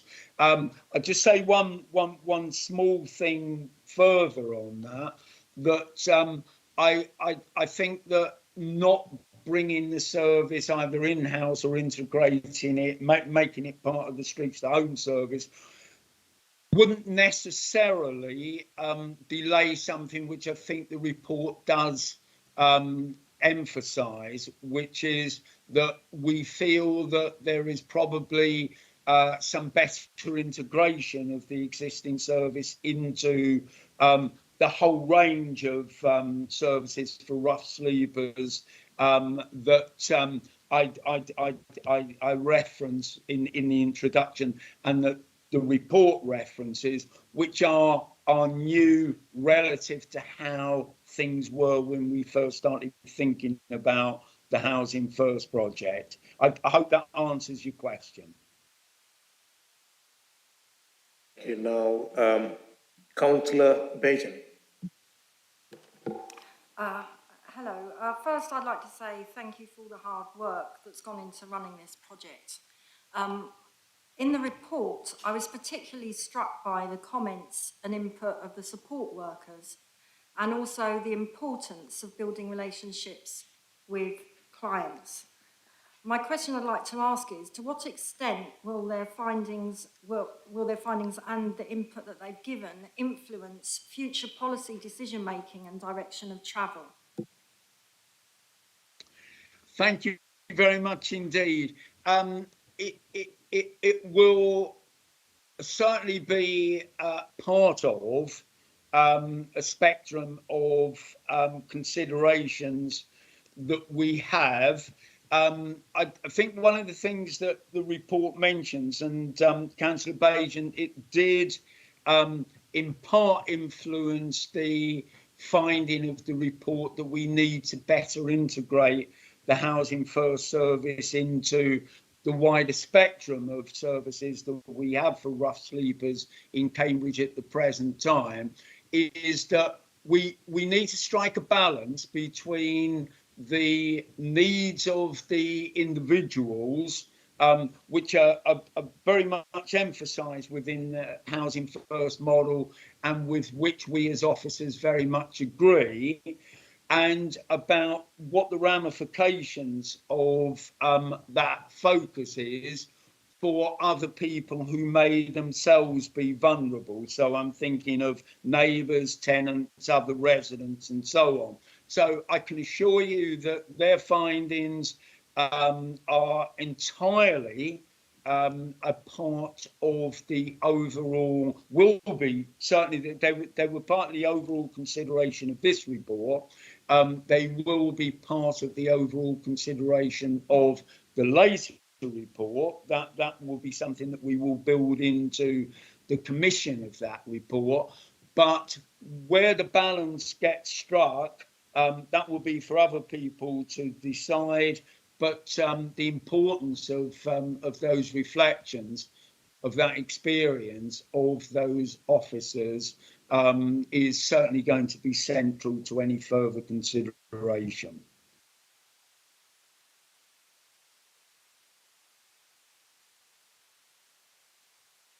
Councillor Porter.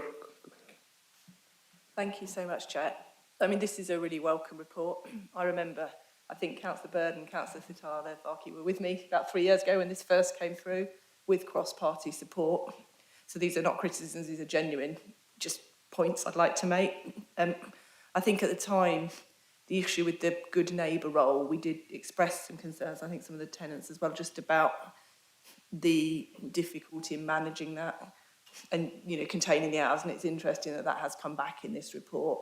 And certainly, yeah, I do share the concerns about the boundaries for those sort of good neighbour roles, which I think so it's really good we're reviewing that. In terms of whether we sort of dissociate it from the county, I'm not sure about that, because a lot of the benefits, if this work, go to the county, you know, in terms of less use of some of the services they're responsible for, so kind of, you know, the health service and things like that. So I would be cautious about bringing it back entirely to the city, purely because I think having the county on board helps tie into the services that we may need to access from them, we may need support for, and certainly if people aren't successful in Housing First, that would then be engaged. And also whether the responsibility for things like bidding would then sort of sit very much with the city council rather than them being a shared thing. So that's sort of, I was a little uncomfortable with the idea, not because our officers aren't great, just because I think the county benefit hugely from this if it goes right. So I quite like the partnership. Well, I'd like us to keep reviewing it, I suppose, is what I was saying. I also talked at length with Councillor Bick, who most of you probably remember, with Councillor Harrison at the time, did one of the original sort of cross-party non-political reports on Housing First, and was really, really passionate about getting this going. And I think that was reflected when we all supported it at Housing a few years ago. He certainly is concerned about Housing First 2, where we have the groups with the guardians, and partly because I think he feels it moves away from the kind of Housing First principles and might become a little bit more paternalistic. And I think that is reflected in the report, where there have clearly been some better outcomes in the original Housing First, where tenants are on their own. He also says that it would be a really good thing to rely on a lot of private rentals. You know, the issue with Housing First is not housing supply, it's just have we got enough support workers for the numbers of people we want on the scheme. And I think the idea of a private rental, you know, the whole point of Housing First is for people to feel confident in their rentals. So he would be very keen for the private rentals to continue, possibly rather than the council rentals, because there's sometimes a conflict between the council as landlord rather than the Housing First support, which I think isn't an issue so much in private things. And he also asked, which I agree with, whether James might be able to comment, whether we're looking at the relative cost of this versus someone who was just on the normal staircase model that we usually use. Because obviously I think when we come to outputs in a couple of years or whenever we want to review this, it would be really useful to see kind of what positive or negative financial impacts there have been for us funding it. So, but thank you very much. I agree with Councillor Bajan. Some of the reports from the workers and from the case studies were really moving, actually, to see, you know, the positive impact it can have. So obviously I absolutely support this continuing, but I would just urge a little caution at the moment about maybe splitting it off from the county. Thank you, Chair. Thank you, Councillor Pora. If I may just respond quickly to that. The one thing I'd very much like to emphasise is that, as I say, first of all, these are recommendations for further consideration. So they're not recommendations about what it is that we will do. The recommendations that the fuller report should consider and then come to conclusions that in writing this report, I feel that we didn't have enough evidence or enough critical mass in terms of certain things like Housing First 2, to be able to come to a definitive conclusion about what it is that we wanted to do in the future. The point you make, Councillor Poro, about the splitting itself off from Cambridgeshire County Council is one that I should probably have made clearer in the report, and I apologise if I haven't done that. It wouldn't be about splitting us off. What it would be doing is it would be retaining exactly the same partnership arrangements with Cambridgeshire County Council. It's very much a joint enterprise. It's very much one that we, with our county colleagues, are united in pushing forward. A large part of the funding for the Cambridge project is funding that Cambridgeshire County Council colleagues have secured through the Rough Sleeper initiative. So it's very much still that joint enterprise.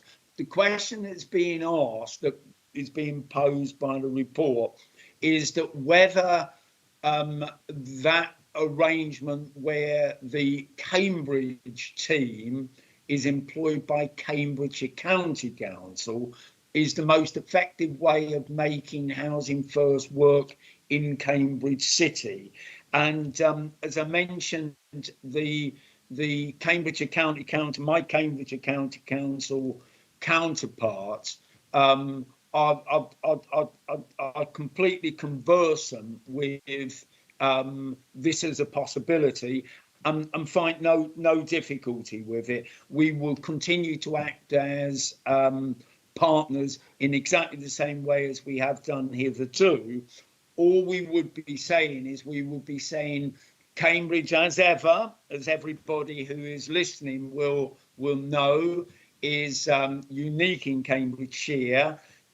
We have a very, very broad spectrum of initiatives that are already benefiting rough sleepers, and the report simply questions whether we ought to make that better integrated for Cambridge City because of, you know, that uniqueness about both the challenge we face and about the whole range of responses that over the last 10, 15 years we have made to rough sleeping, which set us aside and which has been recognised, I think, by central government as setting us aside. So I hope, Councillor Porro, that sort of answers that concern that you may have.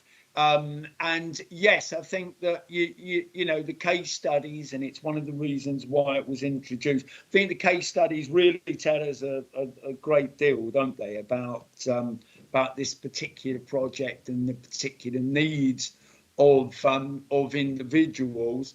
And it's a question that is raised in the report, is whether that unique focus on the individuals is always the most balanced focus when we are thinking about locating people in communities that may already have a number of vulnerable people in there. So you know, that is just one consideration. And then finally, as regards your very important point about HF2 and particularly about the good neighbour role, yes, the jury is very much out. I had the good fortune of being able to attend a meeting last Monday about this specific area, and there are mixed feelings. Does it work better? Does it not work better? And again, all this interim report is saying is we need to understand that difference, the difference that HF2 can bring, can potentially bring, certainly, and has brought in certain circumstances. We need to understand that a little bit better, and I think that we need to just wait until there is a greater critical mass. We only have 4 such properties at the moment, with 2 good neighbours, two of the people in the employed positions, and it just feels a little bit early, I think, to be writing that off. But the report does, as you say, identify some of the things that I think we need to consider a little bit better than we did when we first initiated that element of the Housing First programme. Thank you. Vice Chair, Diana has a question. Thank you. I've got a question, a couple of observations. I like the report's very interesting as an interim report. I've got a couple of issues here. Is about, you mentioned the pods, and they're mentioned in this. They're not Housing First, but I suppose they're part generally of the provision. Are we going to have a report back to this committee at some point? I can't request it. I'm merely a speaking member, not a voting one, about how the pods are going, any issues that might have been encountered and how they might be able to be dealt with. Because I believe there are some issues about the pods that probably do need to be looked at about in terms of support and other things. That's number one. Number two is the case studies, they're all male. There is an issue about women and homelessness, and I do think we need to keep looking and asking, is this going to have is it working well for the women?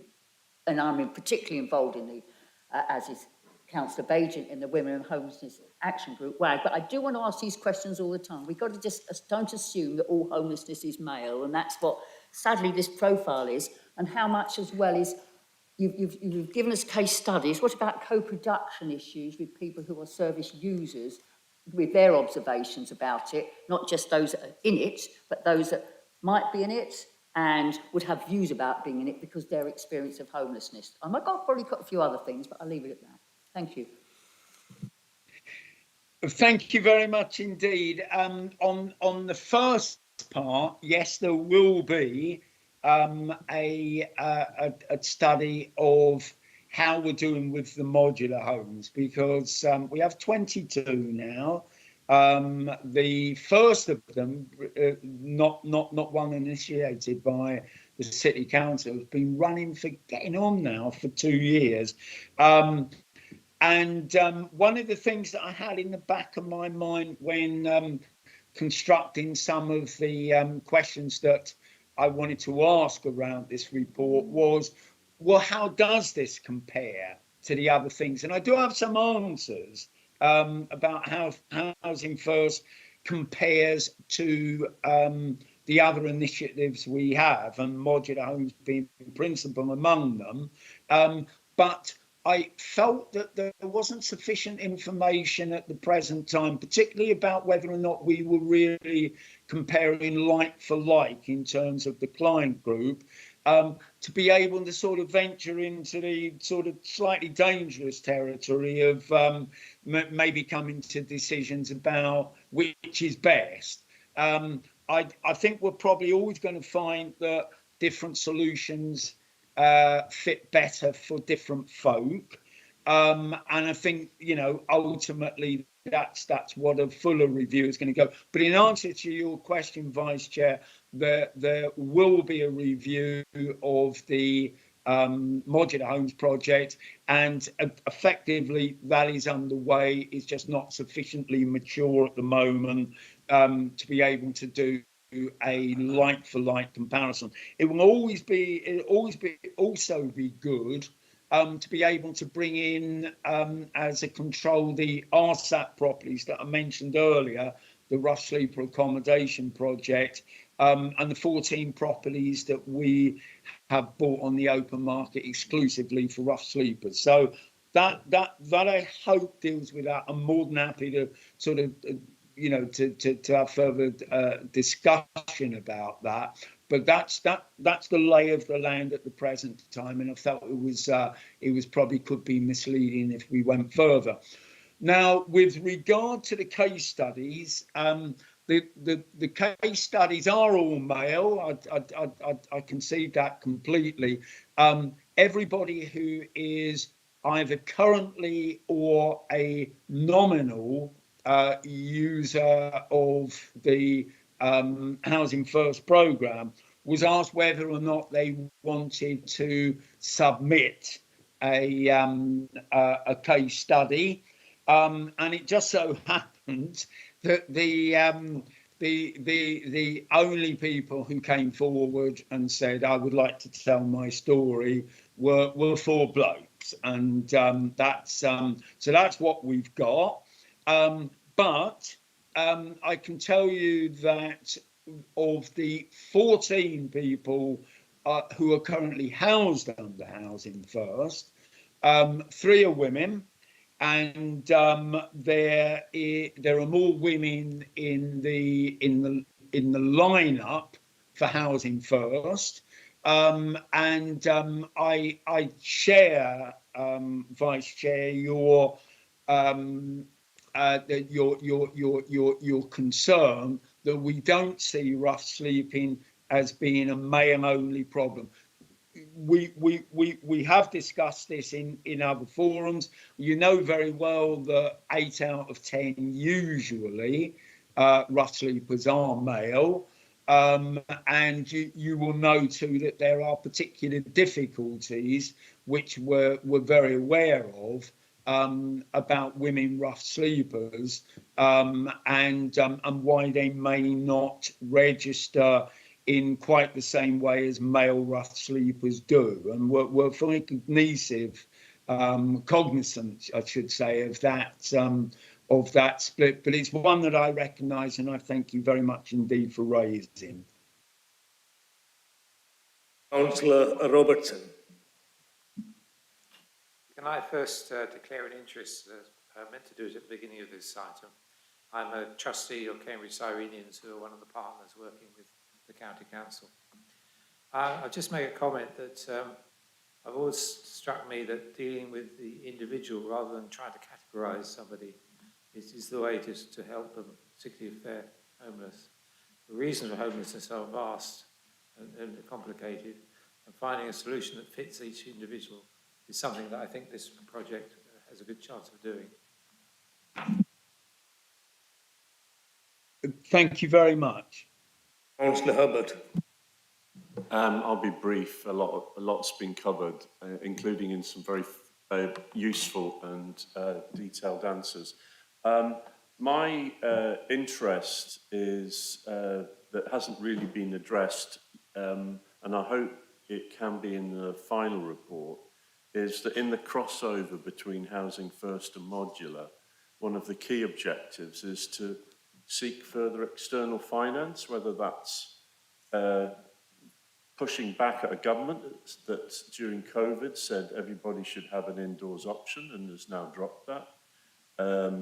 But also just the wealth of partnerships with the voluntary sector in the city. So that underlines for me the value of not kind of corporatizing this area. It does need to be a partnership, including with organisations like It Takes a City. Indeed, any organisations, including into South Cambridgeshire, that can bring forward further units, further accommodation, given how short we are of it for all purposes. So what I'd just like to ask is, in the final report, can there be more about different ways of bringing forward further units? And also, whilst this has been largely a council-led initiative and particularly benefits from the county council, given that support is at the heart of it, that we do look at a more open invitation and challenge to our community, where we say, help us bring forward more units, help us generate more resource and investment. I think the team have done an exemplary job, but it's not finished the job. Thanks. Thank you, Councillor Herbert. Your comments are well noted. The modular homes project, I think we know is being the initial 6 units that were opened on the Christ the Redeemer site at the top end of Newmarket Road were units that were funded completely independently of the council, and we will support more of those initiatives and are currently in discussion with at least one of the groups that you've mentioned regarding further units. I think that we do need to know more, as has been raised in this discussion earlier, about how well these units are performing, how well they're doing for the individuals, how well they're integrating into the communities. But certainly everything that we know at the moment is that for some people it's a very, very good fit indeed, and we would like to consider more. And obviously, if more is going to be funded externally, all the better for us as a city, and it's much to be welcomed. They are, just to sort of repeat something that was said earlier, there is an overlap between Housing First and modular homes, but they're quite different beasts in many ways. And as you'll have seen from the report, most of the Housing First units have been sourced from Cambridge City Council, and there are sort of elements of that don't necessarily sit totally comfortable for a long-term project.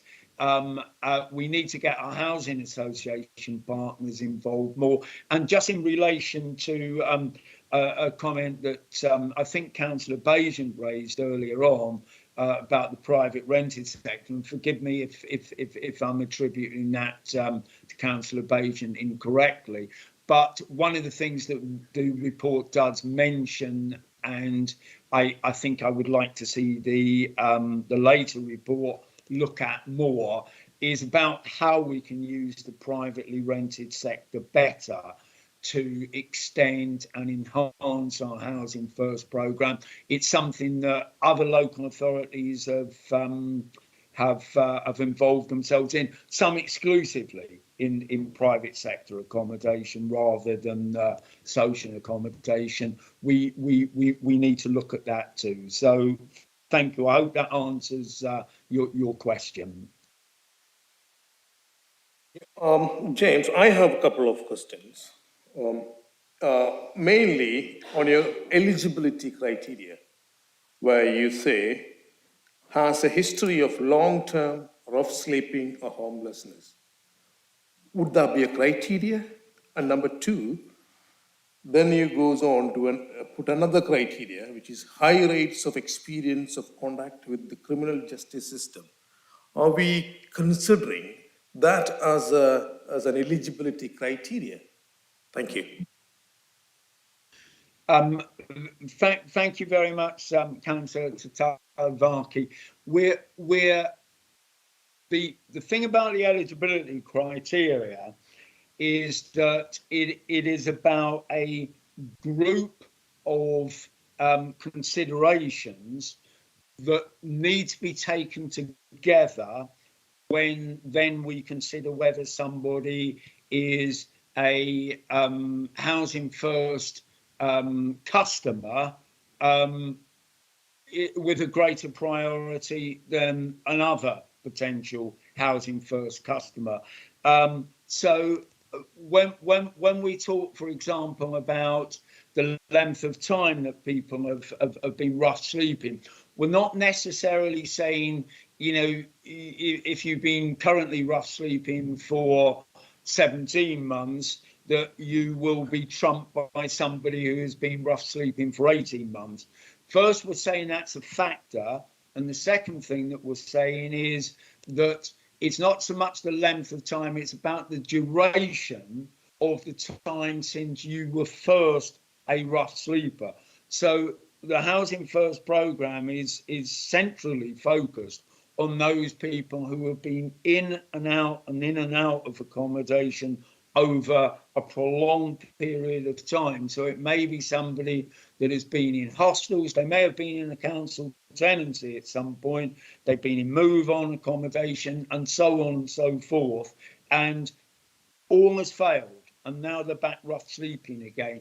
So it's not so much with regard, and I'm sure you didn't mean it in this context in your question, counting down the days that they've been rough sleeping. It's more about the serial failure of the several options that they may have tried in the past, and they're still rough sleeping. And I think all the evidence points to the fact that, you know, more than anything else, that's what Housing First should be doing. It should be picking up those people for whom every other solution that has been tried so far has been worked. The criminal justice system element of things, I too think is important. It shouldn't be taken in isolation, but as I say, as part of this matrix of indicators that somebody is probably a good candidate for Housing First. We know that folk that have had the kind of background that I've just described will have had frequent associations with the criminal justice system. You also, I'm sure, have noted that in the 4 case studies, every one of them has had some kind of association with street drugs at some point. And that is almost certainly going to also make them have an association with the criminal justice system. So it's not about saying these are exclusively the things that we'll be looking for. They're indicative, they need to be taken together as a whole, and it's about trying to pick out those people, as I say, for whom every other thing has failed, and that Housing First potentially offers a solution for. I hope that answers your question. Thank you. Can I check all committee members have asked all the questions that they wish to do so? Oh, sorry. Councillor Gaunthrop. Thank you. Right, 2 quick questions. I am somewhat concerned when you're talking about use of the private sector. And I'm thinking about the problems that have been experienced in Birmingham, where private sector and private sector companies have been used to deliver Housing First. And this has been reported on that really they've not, they were also supposed to be providing support and they weren't doing so. It doesn't sound as though this is what you're proposing, but, well, it isn't, but just a word of warning. And the other thing is, I'm thinking back, and this is partly because of what Councillor Tatala Farki has raised, the use of the database that you have, the chain link database, Salesforce One, and working with Crossways and other providers, how much of you, I mean, that has fed into your list of potential criteria or your nexus of criteria. Is there any work being done on that can look at outcomes? Of course, this is very much from a social, scientific, quantitative point of view. That may not be appropriate when you're actually dealing with the individuals, but just a quick update on that, please. Thank you, Councillor Gawthorpe. In answer to your first question, we would not, if we used privately rented accommodation in the Cambridge programme, be expecting a third party. When I say a third party, I mean separate from Cambridgeshire County Council and Cambridge City Council, and potentially, as the report points out, our contracted partner in the Streets to Home service. We would not, if that's the route that we eventually ended up going down, we would not be contracting out any of the support to them. We have a dedicated support team. That support team would continue under any arrangement, whether that be remain in the county council, move to being a fundamental part of the Streets to Home service, or be directly managed by Cambridge City Council. So there would be no prospect of support failing because it's been contracted out to either an unaccountable or a less accountable third party in the private rented sector. That wouldn't happen. The thing that the private rented sector could do, and it remains for the later report and later decisions whether or not that happens, is it would expand the number of homes that we have to offer to people coming through the Housing First project. We have only 14 units of accommodation at the moment. The report explains that those units will decline as some of the units that City Homes has offered become secure tenancies and are therefore no longer available for the programme. So we have to keep on replenishing that stock, but also we want more Housing First properties. We did initially start off, whether that is what we want now is a matter for the later report, but we did initially start off by saying that we thought we should have 30 properties locally. We've only got 14. I think we should try to achieve 20, and I think the private rented sector is a very good area in which to look, because it pepper points people all around the city rather than necessarily concentrating people on council and social housing estates, over which there have been some concerns which are reflected in the report. But the other reason is that it allows for, if we do this correctly, some easier management of it. But I've allayed your fears that we wouldn't at all be entering into a system of subcontracting this out. This is very much, excuse my dog in the background, this is very much a local project run by local people and local officers. In terms of the second point that you raised, forgive me, Councillor Gortop, but my dog barking has actually driven from my mind, at least that's my excuse, what your second point is, and if you will please indulge me just in repeating that. I'll try to answer that as briefly as I can. Thank you.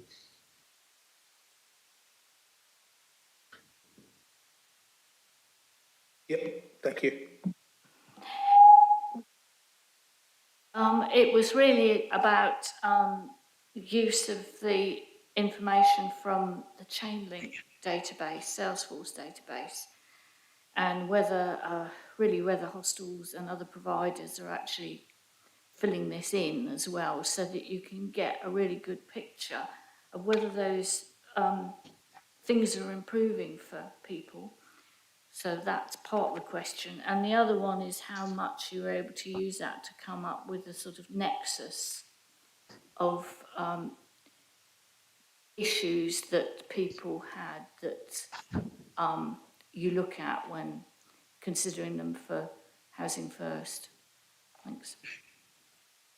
Thank you very much indeed, Councillor Gorthrop, and please forgive it's my excuse that my dog has put me off the scent in this case. But we have a dedicated officer now whose only job is to ensure the capability of the information system, which is the basis for all the information we hold about rough sleepers and former rough sleepers.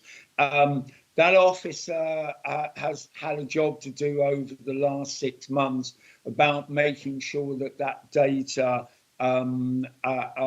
has increasingly reliable integrity. That officer has done if I may say so, as a manager, an excellent job in doing that over the past several months.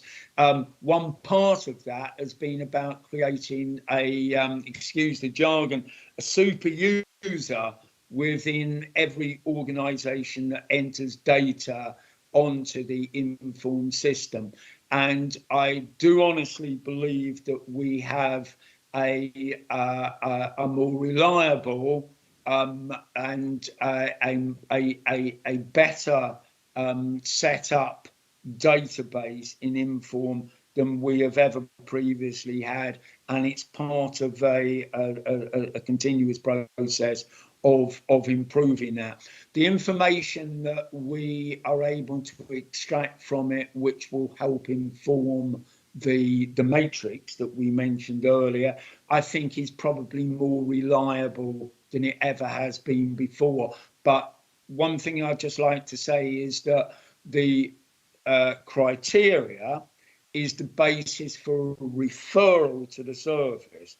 What will happen is that once the referral is made, then there will be further analysis of that individual's needs and whether or not somebody is accepted onto the programme or is then decided by a panel of people. They are able to speak directly to people who are working on a day-to-day basis. So that selection isn't made on the basis of a mechanical decision. It's based on the basis of a forward and backwards consideration of all the aspects, including the how well that individual has worked with the Housing First navigator in the run-up to being offered Housing First accommodation. I hope that helps, and forgive me for having forgotten that second part of your question. Thank you. Are there any questions?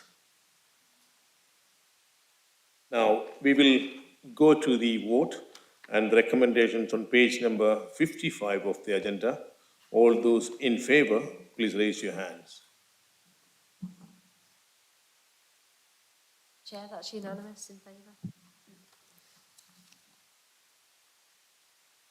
So, does the Executive Councillor for Housing approve the recommendation?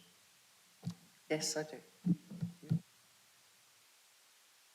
We now turn to agenda item 10, report on proposed development scheme at Fanshawe Road. Please, could the Senior Development Manager introduce this item? Thank you. Hello, good evening. Can everyone hear me okay, first of all?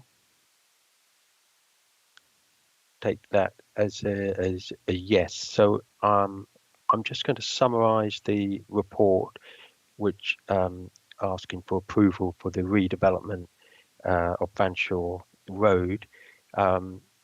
We've submitted a report that suggests that we can seek an approval for 93 new homes, which include 1-bed, 2-bed flats, 3-bed flats, and 3-bed houses as well.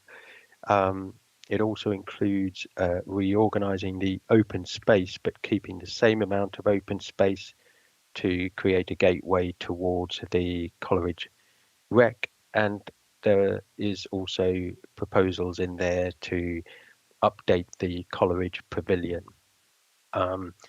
Just want to stress there are no plans to include the allotments in this development. Currently there are 33 residents on site, 10 leaseholders and 22 tenants. There is one temporary accommodation person living on the estate. One of the reasons for the redevelopment, proposed redevelopment, is because of the current increasing maintenance costs in order to maintain the estate. and we don't expect that to decrease anytime soon. There's also poor accessibility within the flats as well, and even though there is some insulation that's been added to the development, energy bills and the overall insulation is still not of higher quality that you'd get in a new build. The report is seeking approval of a budget of 27.9 million. That does include decanting costs for that. And there are some assumptions with that. Our preference is that we would go for option A, which is 44 social rented properties and 49 affordable rented properties, so all council owned properties, but that's subject to grant funding of around 5.5 million. Now, we don't have grant funding certainty like we did have with the 500 programme. So we are being open and transparent in disapproval in that if we're unsuccessful, then we are seeking approval for option B, which is looking at 49 market sale and 44 council rented properties. So we've got two options there, but our preferred option is option A. We think we've got a reasonable chance of getting that grant funding from Homes England. It's important to note, and there may be people listening to this, these are people's homes here we're talking about. We have written to residents and we are trying to approach this in a very open and transparent way. We first wrote to residents in September last year saying that we were looking at the estate. And we have since written to them about a month ago and met quite a few residents at a meeting on the estate on May the 25th. We had about 40 people attending, which some were from around the area, but most were residents, we're pleased to say, and we had a pretty good response to the questionnaire as well. Approximately half, we think, of residents have responded so far. We have since also spoken to many residents directly by phone and via email. There's been a number of questions asked. Naturally, people are feeling a bit uncertain, and we are doing our best to answer as many questions as we can from leaseholders as well as council tenants. We are offering Cromwell Road block F, or perhaps one of the other blocks, depending on the timing of handover, as an option for the tenants that live at Fanshawe, and 50% have expressed an interest in that, and we will be conducting tours very soon. We will be writing to residents if this is approved to meet with us and other officers to take into account what their next steps are and what questions they may have, and we hope to do that from next week. We do have a very good record in finding new homes for tenants, and we expect to continue that. As I say, we've got Cromwell Road, one of the blocks there earmarked for tenants, as we've got lined up. I think that covers most of the key areas of the report, but I'm happy to take any questions from the chamber. Are there any questions? Councillor Lee. Can we just confirm what catchment area those being decanted to the Cromwell Road site will fall into, particularly for primary schools, so that tenants can be fully informed when making the decision whether they want to do that or go elsewhere? Yes, we are checking that as in anticipation of meeting residents next week. That is a key question that some tenants and have asked. We are aware of some of the tenants that do have children, so it's very much on the forefront of our mind. I don't have the answer yet, but we will have that. I don't know if Claire wants to come in on that, but no, that's okay. Yeah, so we will have that answer for you, and in anticipation of meeting residents next week.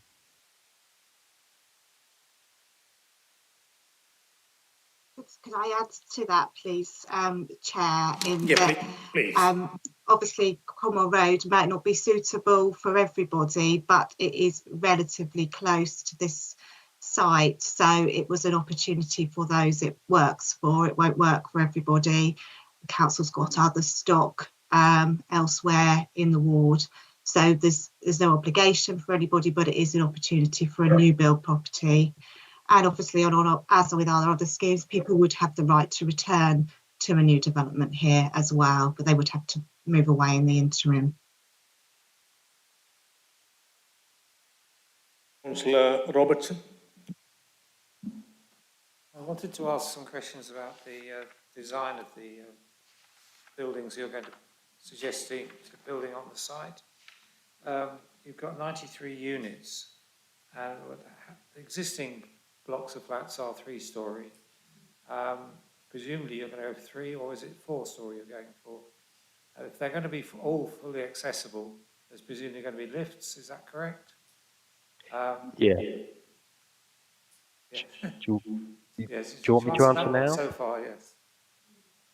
Yes. So if it's fully accessible, all our developments have to be fully accessible. What's known as M4(2), which is wheelchair accessible, and 5% will have to be suitable for someone in a wheelchair or with mobility issues to live in that flat or home. So if we are looking at flats, there will be lifts depending on how high we go and depending on the number there, but certainly there will need to be lifts. So how many floors are you talking about building? And can you also can you tell us how many will be fully adapted for wheelchair use? If it's 5%, will that be 4 units? It will be between 4 and 5. I mean, the numbers may go down, numbers may go up. So we always tend to be cautious on the numbers, but the access officer tends to want to round up above 0.5. So if we're at 4.5 or whatever the average is, we tend to round up on that.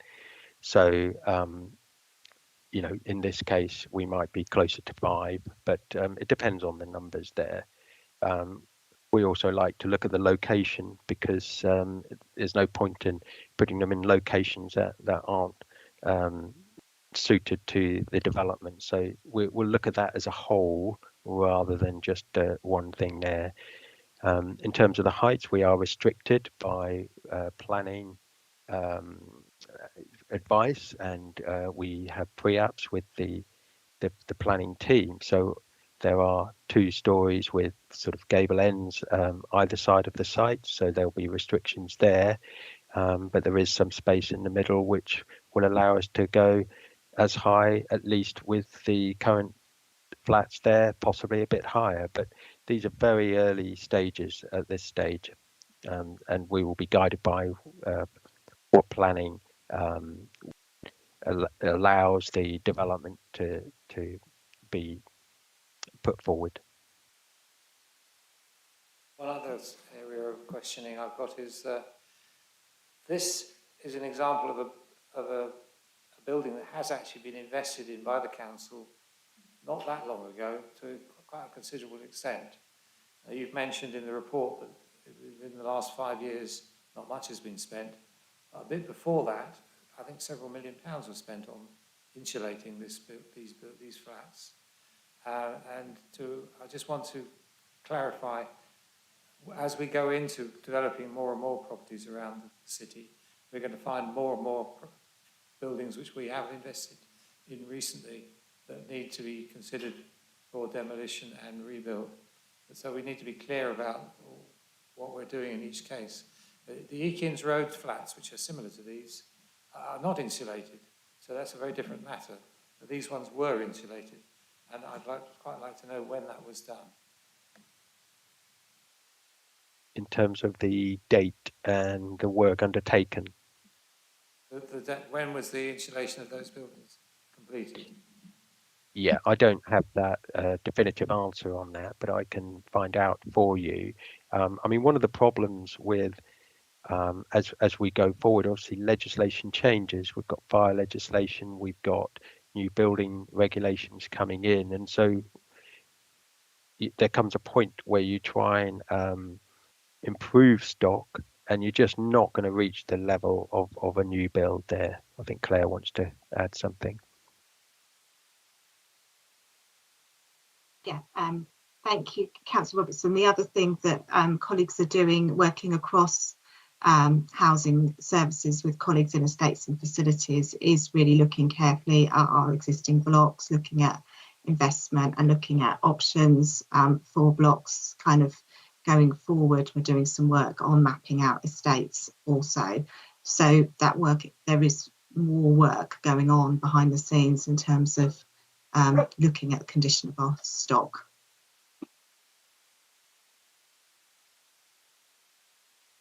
So you don't know when this work was done on these flats either? No, don't worry.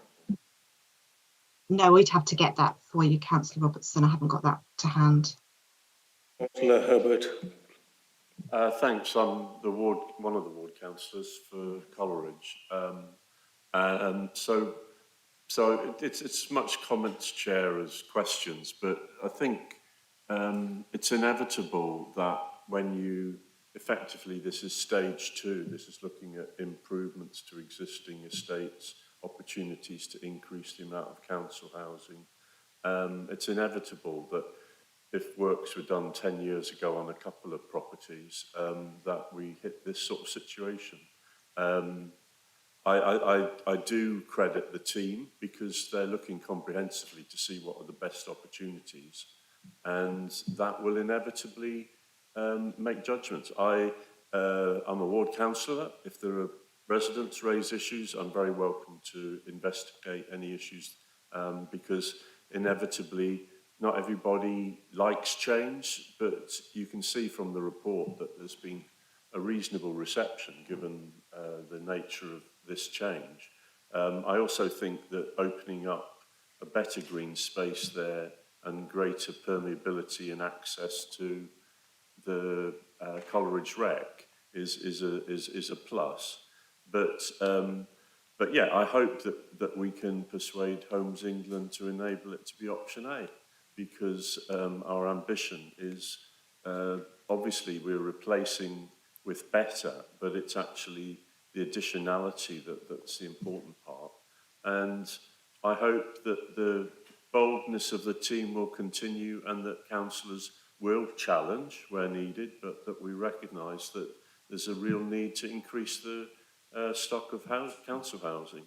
And there will be schemes in different wards and they'll all have to be assessed for their own pluses and minuses. But I think the progress is good, and I look forward to seeing if Homes England can be winkled some money from. Thanks. Councillor Gothrop Wood, please. Thank you, Chair. Apologies, I don't know why I'll just move the water, maybe that's what's upsetting my microphone. Right, so on page 94, under 381, and then again, I think it's page 101, item 9.1 in the table. So this is about passive housing. Now, you say that you'll try to deliver passive housing. What I would like is to know why you can't deliver passive housing. I'm also quite worried when you say in item 381, at least a minimum of 35%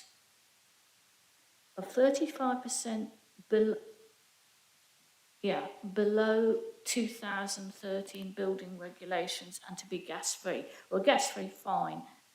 Maybe I misread this, but we've now moved on quite a few stages in terms of building regulations. So by the time that you're building this, can't you use the latest building regulations?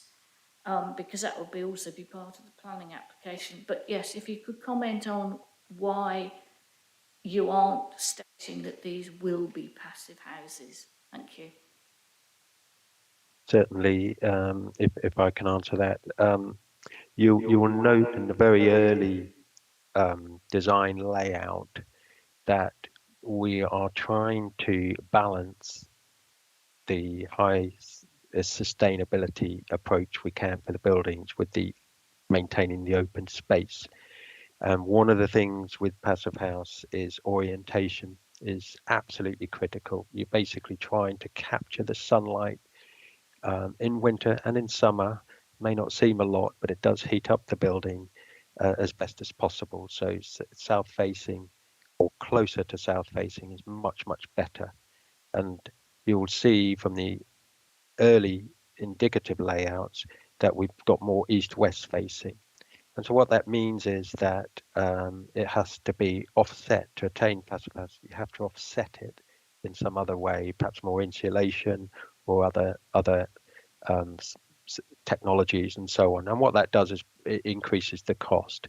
So rather than say we can definitely do it, we're certainly saying we're going to aim to do it, but we just can't guarantee it at this stage because of the orientation, primarily because of the orientation.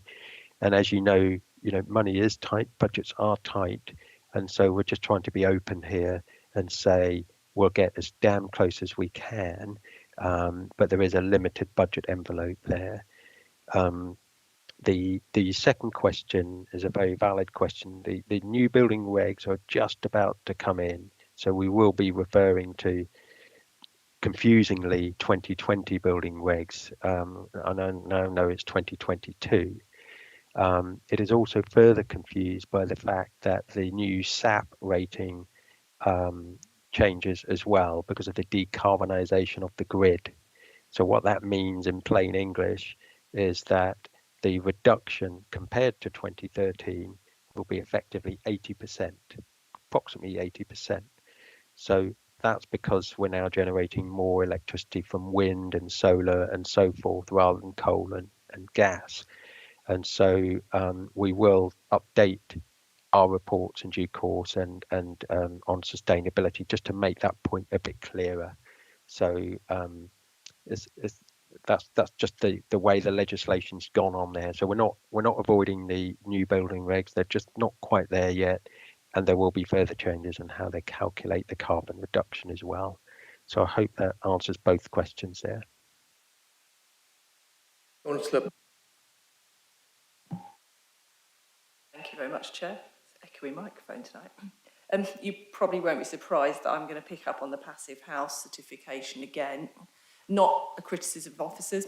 I absolutely appreciate your openness. I think that's completely fine. But for me, this is a lack of aspiration. And we should be building to passive house. As you say, I appreciate with the solar gain, that might be because we need to offset it in a different way. But I sound a bit like a stuck record because I know my group have been saying this for a long time. But to me, the ruling group needs to say these will be passive house or whatever an equivalent certification is. Things are getting cheaper. By the time these get through planning and are built, stuff will have gone forward. And if we need to adjust the size of it or reduce the market housing if we don't get funding, let's look at ways of doing it. But let's start with an assumption that it will be passive house. And I appreciate officers may not be able to address that because obviously you're doing what you've been asked to do, which is put forward what is within the bounds of the budget you've been asked to use. But in my view, for my group, certainly, I think we would abstain on this because we're not going for passive house. Thank you.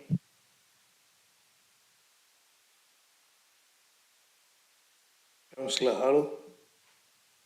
Sorry. Councillor Holloway, forgive me. I was just wondering if you could give a bit of detail on what bike storage will be available at the new properties. Certainly, yeah. I mean, I can't give you the exact number, but following the local plan guidelines on that, there'll be bike storage equivalent to the number of bedrooms and the number of occupants in the development and in each home. So we will have 2 sets of bike storage under the blocks, and each home or house will have separate bike storage built in with their sheds and other parking areas they have with that. So you end up with, on a site like this, probably up to 150 bike stores in relation to this size.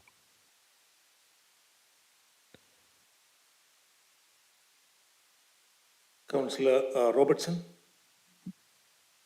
Just going to pick up on Councillor Porra's concern about passive house. We share that concern, and it is our belief that we will develop to passive house where at all possible within the constraints that we are put into. There's no point in saying we're going to absolutely going to do it on everything. And I think you accepted that, but the ambition is to deliver the scheme at passive house as at all possible. That's my understanding from what the report says and what the officers have said.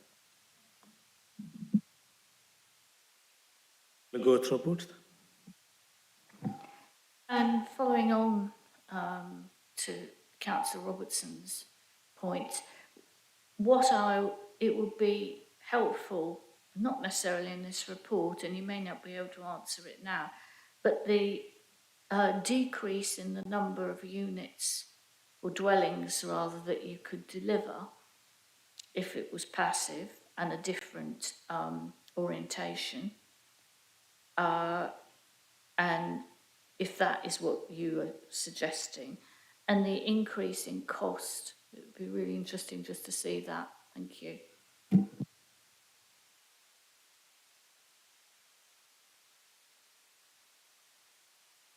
Could I come in on this question, Chair? I think the issue is sometimes you're trying to deal with lots of different constraints on an individual site, which Ben's mentioned in terms of different things that we're trying to achieve here.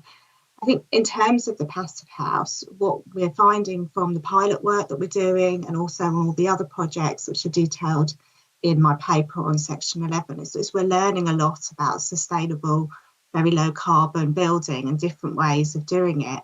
And actually, the most important thing on these projects is delivering homes that have really low running costs to the residents and also have low carbon and are easy for the council to maintain.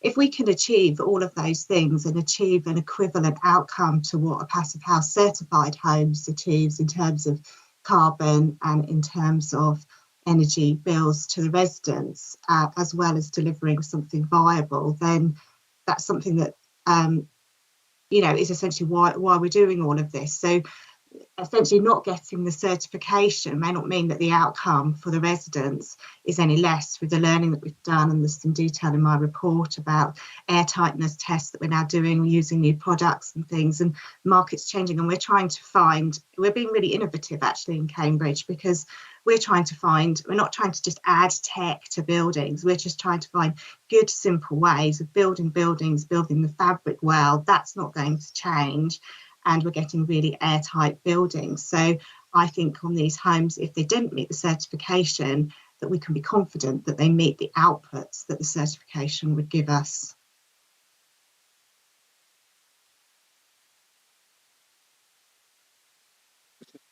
Auntie. It's a question for you. You passed on it to do with the height of the buildings. How many stories are you going to be? We just don't know at this stage, but what I tried to do was give a guide of our experience with planners, that there's very clearly an approach that we have to take. So if you're next to homes with gable ends, you can't really go above a 2-story, 3-story there right next to those homes. You might be able to go higher further away, but again, that depends on numerous different factors there.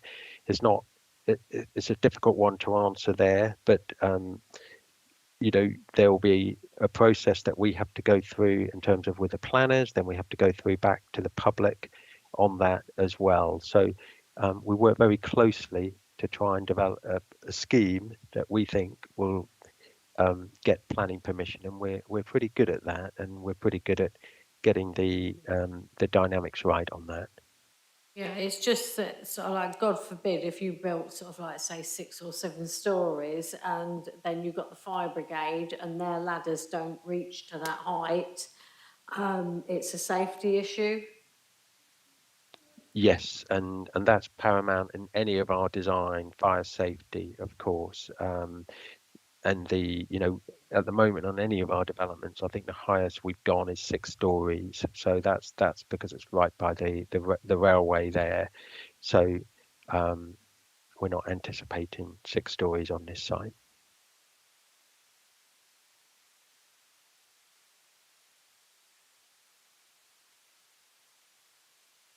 Yeah, I want to ask a question.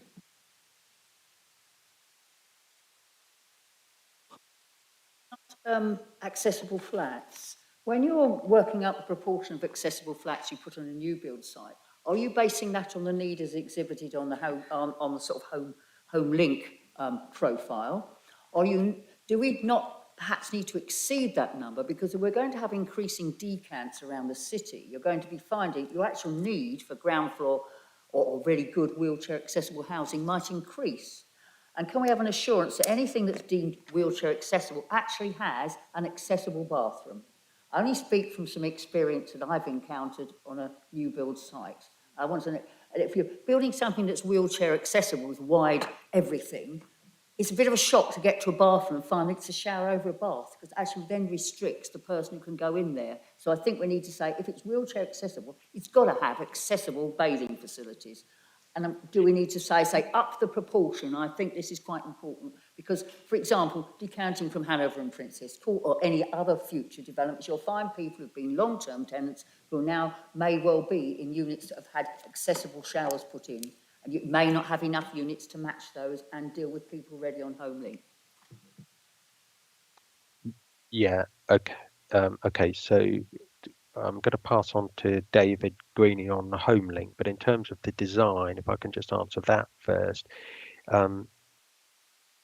we as a planning requirement, and we think this is a good, simple design, we have to build all our homes to wheelchair accessible. And what that means is anyone who has issues with mobility should be able to enter and get to a home or a house, whether via lift or level access, to be able to get into those homes and get out of those homes safely, and in a manner that allows them to do that in a wheelchair.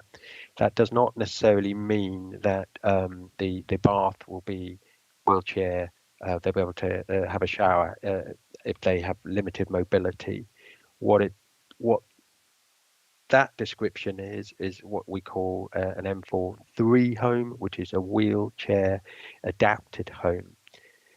What we have to balance, and this is where David Green will come in with a bit more detail, what we have to balance is that in many ways is a tick box approach to how it is perceived someone may live. Now, often people with limited mobility who want one of those adapted homes have quite different needs, and so they may not want all the aspects of that. So it has to become quite a collaborative process in relation to that.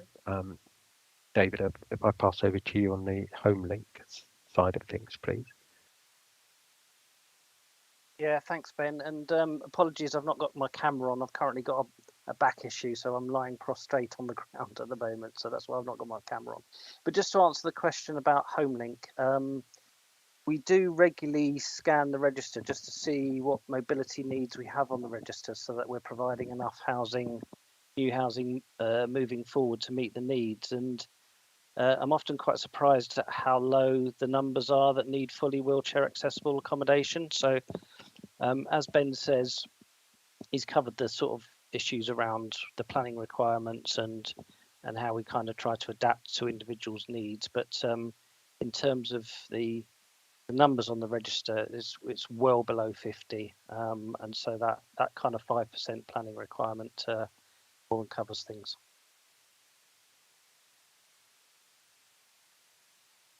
Councillor Howard, my apology. At the time, there was 3 hands up. I was a little confused. Sorry. No problem.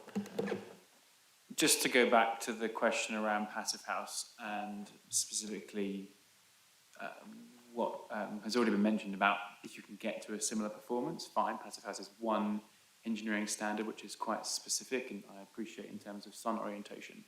If we're talking about actual numbers, so you mentioned in terms of getting similar performance, if we were to compare just direct energy cost in kilowatt hours effectively, rather than in financial terms necessarily, but if just in terms of actual kilowatt hours per year, what is the proportional reduction that we would be looking at compared to the existing insulated units?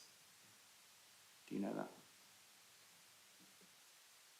So if I've understood you correctly, you're asking the question of what is the kilowatt hour per meter squared for the current structures, current homes now, and what it would be to a passive house or close to passive house standard. Have I understood that correctly? Yeah, or a percentage reduction. Yeah.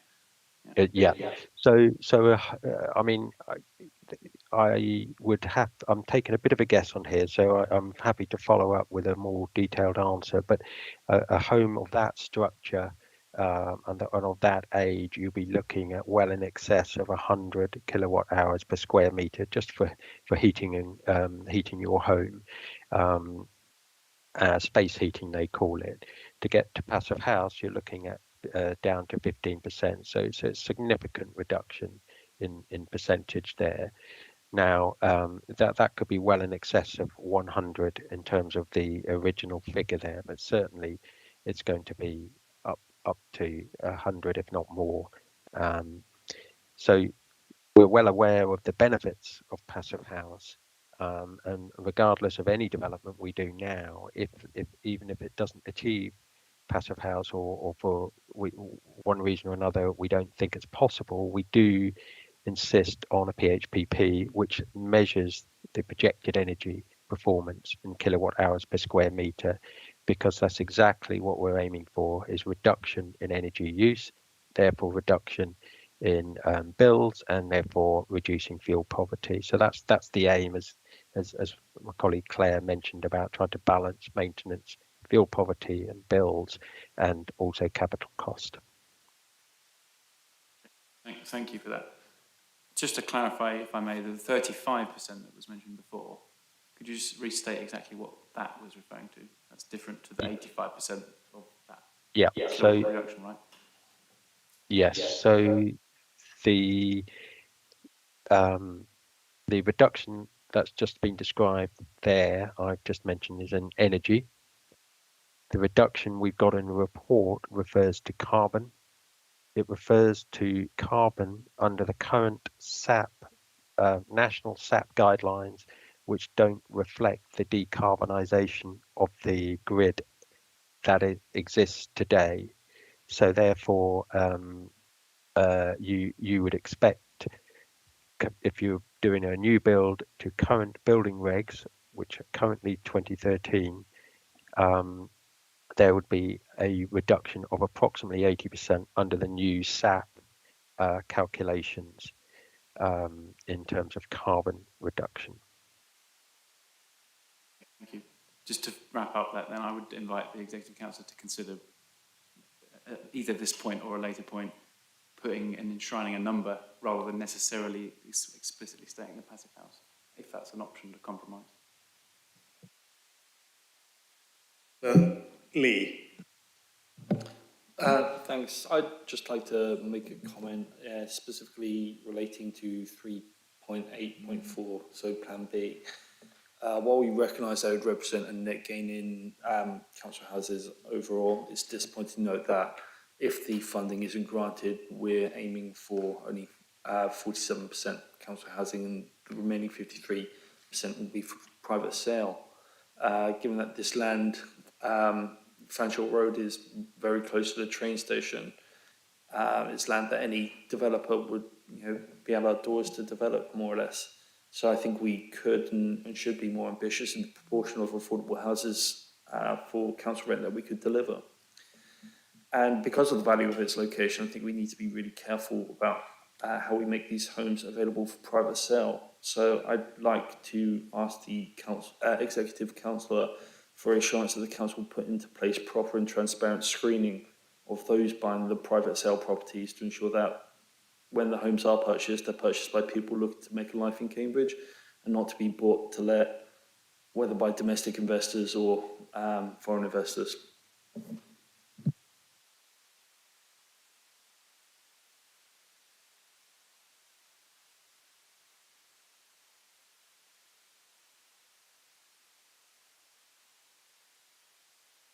Answer that? Who's going to answer that?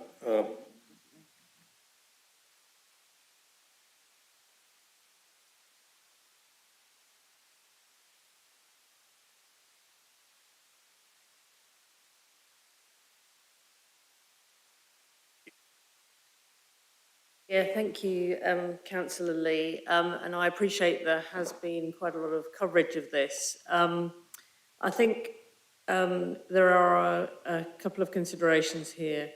One is that, as you probably will be aware, we do actually currently, through the kit board process, we do screening, and we have a rule of 1 unit per person.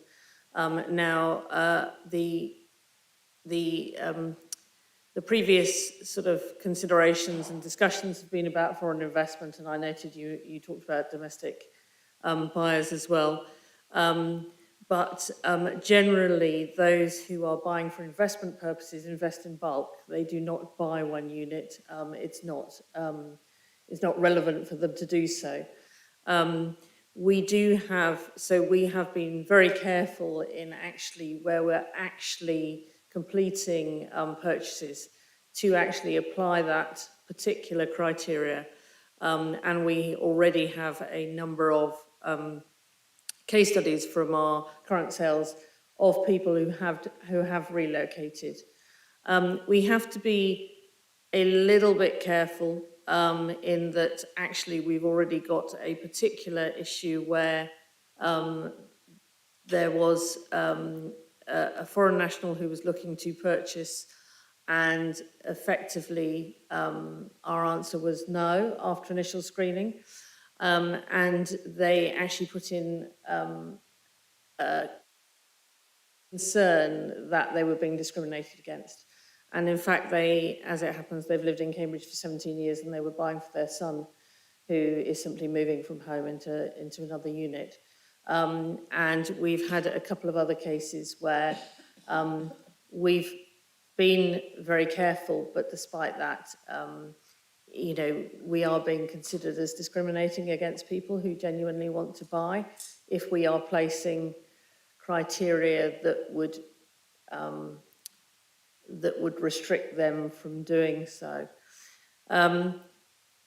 Obviously, people can choose to buy. They may be relocating, they may change their minds, they may sell, and at that point, the council, does not have the ability to do further screening. But I can assure you that our initial intention is that we are genuinely looking to build mixed and balanced communities, and people should be definitely, we are trying to ensure that the people that we are selling to have a genuine intention of living in Cambridge. One other point I would make is that we have somewhere in the region of just under 2,500 people on our housing register. When we do put in a percentage of market homes, it is not for the convenience or indeed the income generation of the council per se.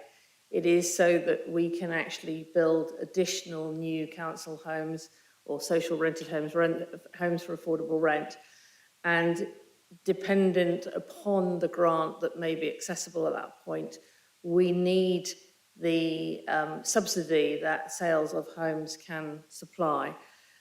During the COVID pandemic, there was a real change in the level of sales during that time, and therefore there was a very specific intention to go to Hong Kong, where we knew there was a national request to relocate back to the UK. It was in their top 5 of choices to relocate because of the political issues there, and also for people who are British nationals who had been living there for a long time. Normally, we have prioritised local and national sales before that, and will continue to do so.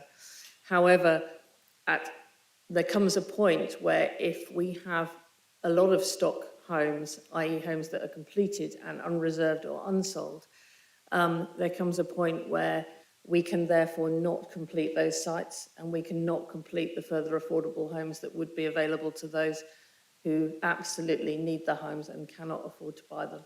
So it is a very fine balance. We absolutely do our best as far as we can by using criteria like restricting numbers of units per sale. But it is a fine balance, and we do need to be careful that we are not inadvertently discriminating.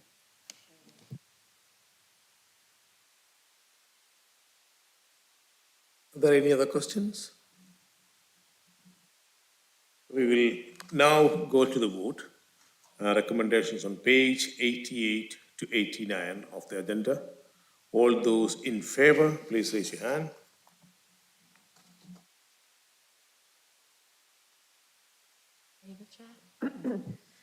And those against? None, Chair. And those abstaining? 3, Chair. Thank you. Does the Executive Councillor for Housing approve the recommendation? Yes, Chair. Thank you.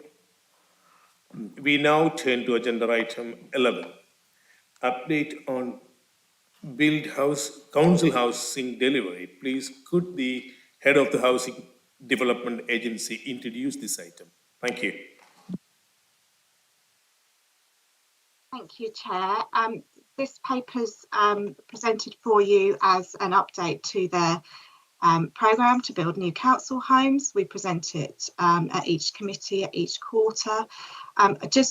Before I start, an apology, one of the tables, 8.2.4, unfortunately had some at the bottom of it missed off and has been circulated to committee, I believe, just at the beginning of the meeting, so I do apologise for that.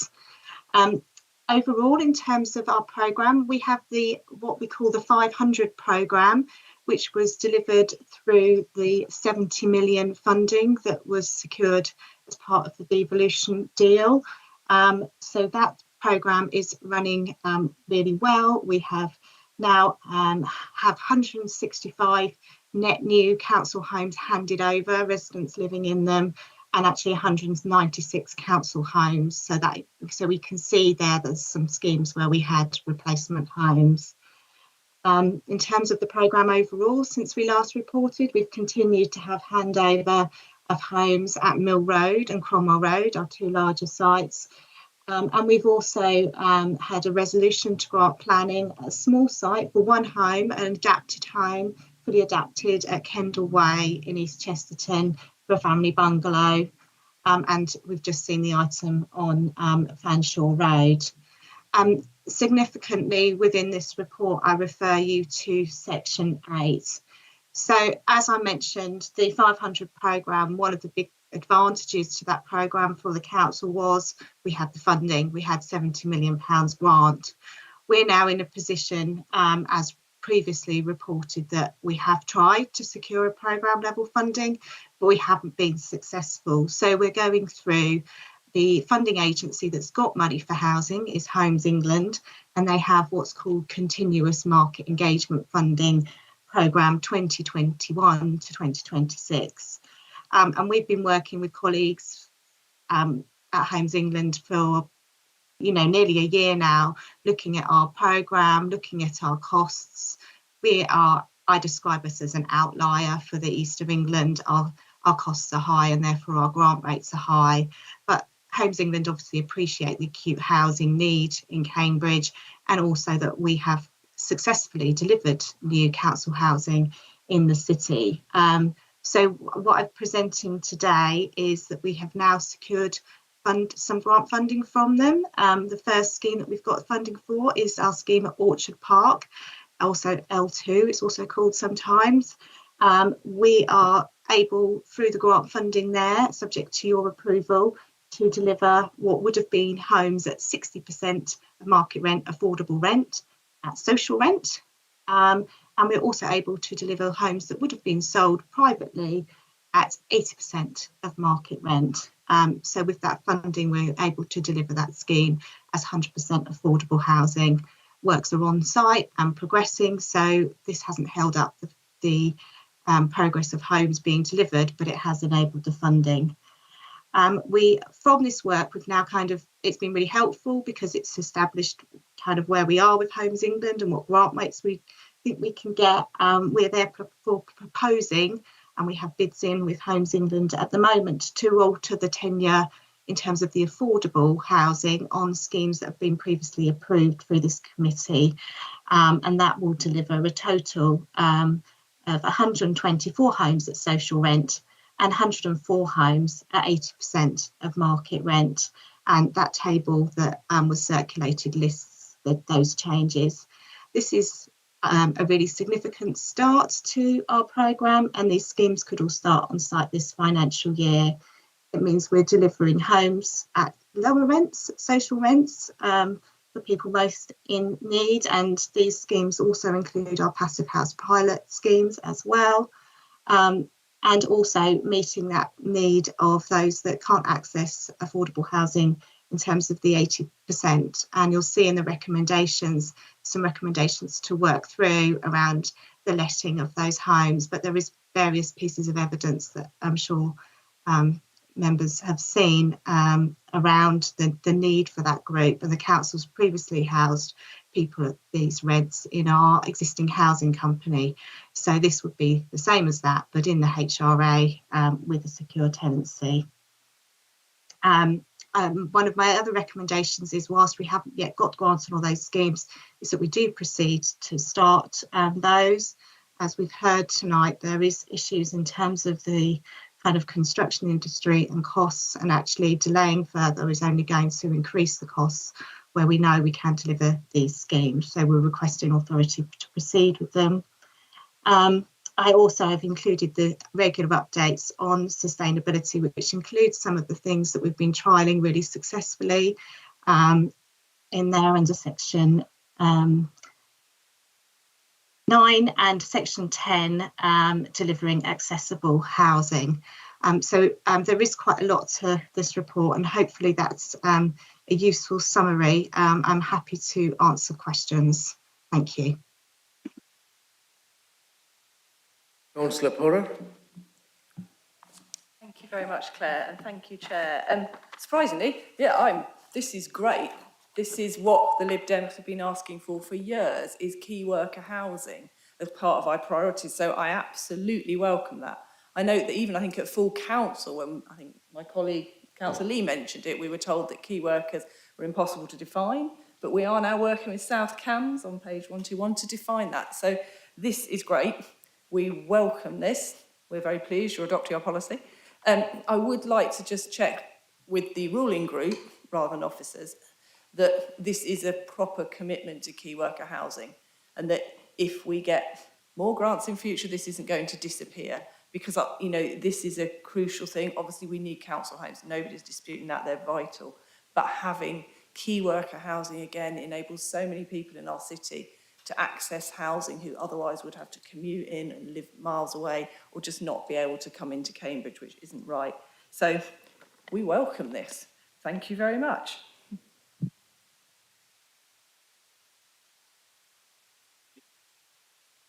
Are you going to respond to this, officer, or can I take the next question?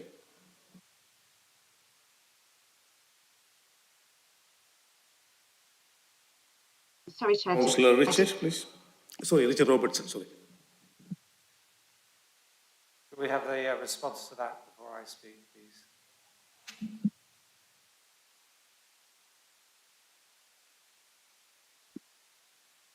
I'm not the executive councillor.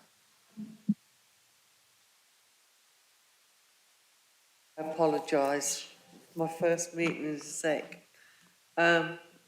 We've always, ever since I've been a councillor, wanted council homes and for key workers. We've always done that. Yeah, we have. And that was one of the main things why I wanted to become a councillor in the housing department, because it's very, very important that we help our residents, and we will carry on helping our residents. And I think this scheme is very, very good. And we need, yes, we do need homes for nurses, teachers, the whole system. But it's finding the land. That's why we have to sometimes do redevelopment, regenerate some of the estates, which I think is a good idea as well, because some of the homes are really old. So I hope that helps you, that yes, we as a group are all for key worker homes as well.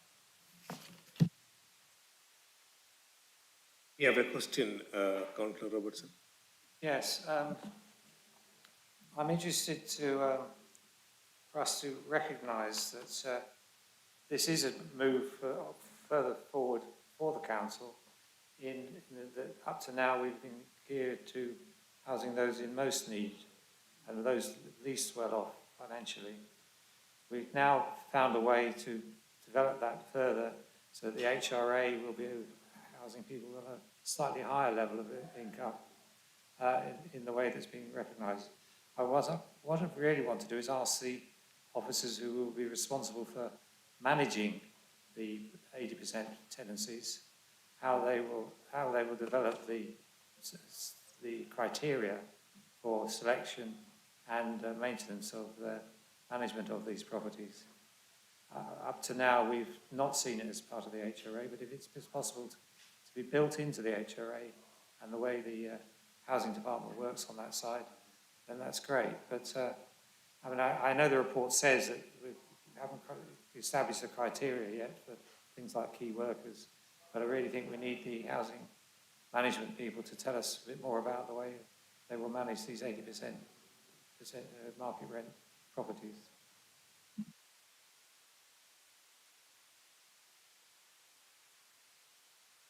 Following up on what I can only speak, I can't vote, but I have some observations.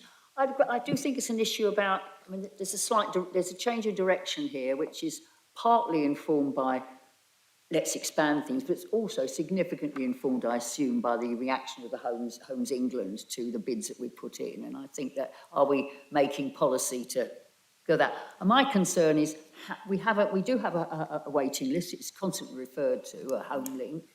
And my concern is, how much will that address people who are deemed to be in a high level of housing need, possibly in bands A and B, because you might have you look at the lower bands, it's sort of slightly different. That would be my concern.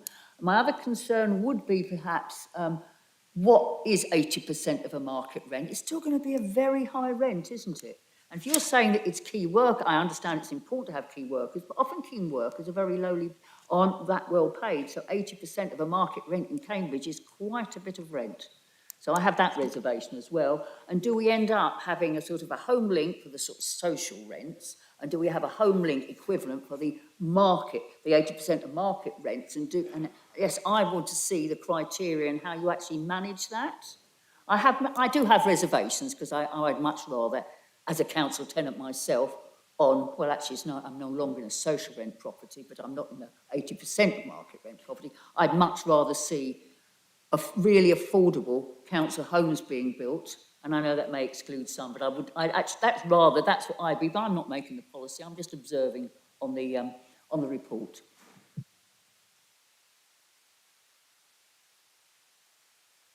Can I ask David Greeny to respond to this?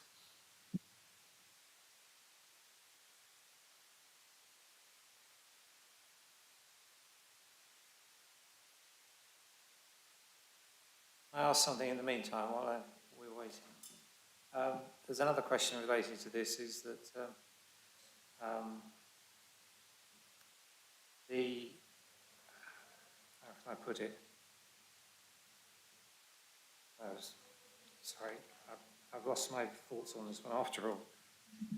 Do you want me to come in here, Chair?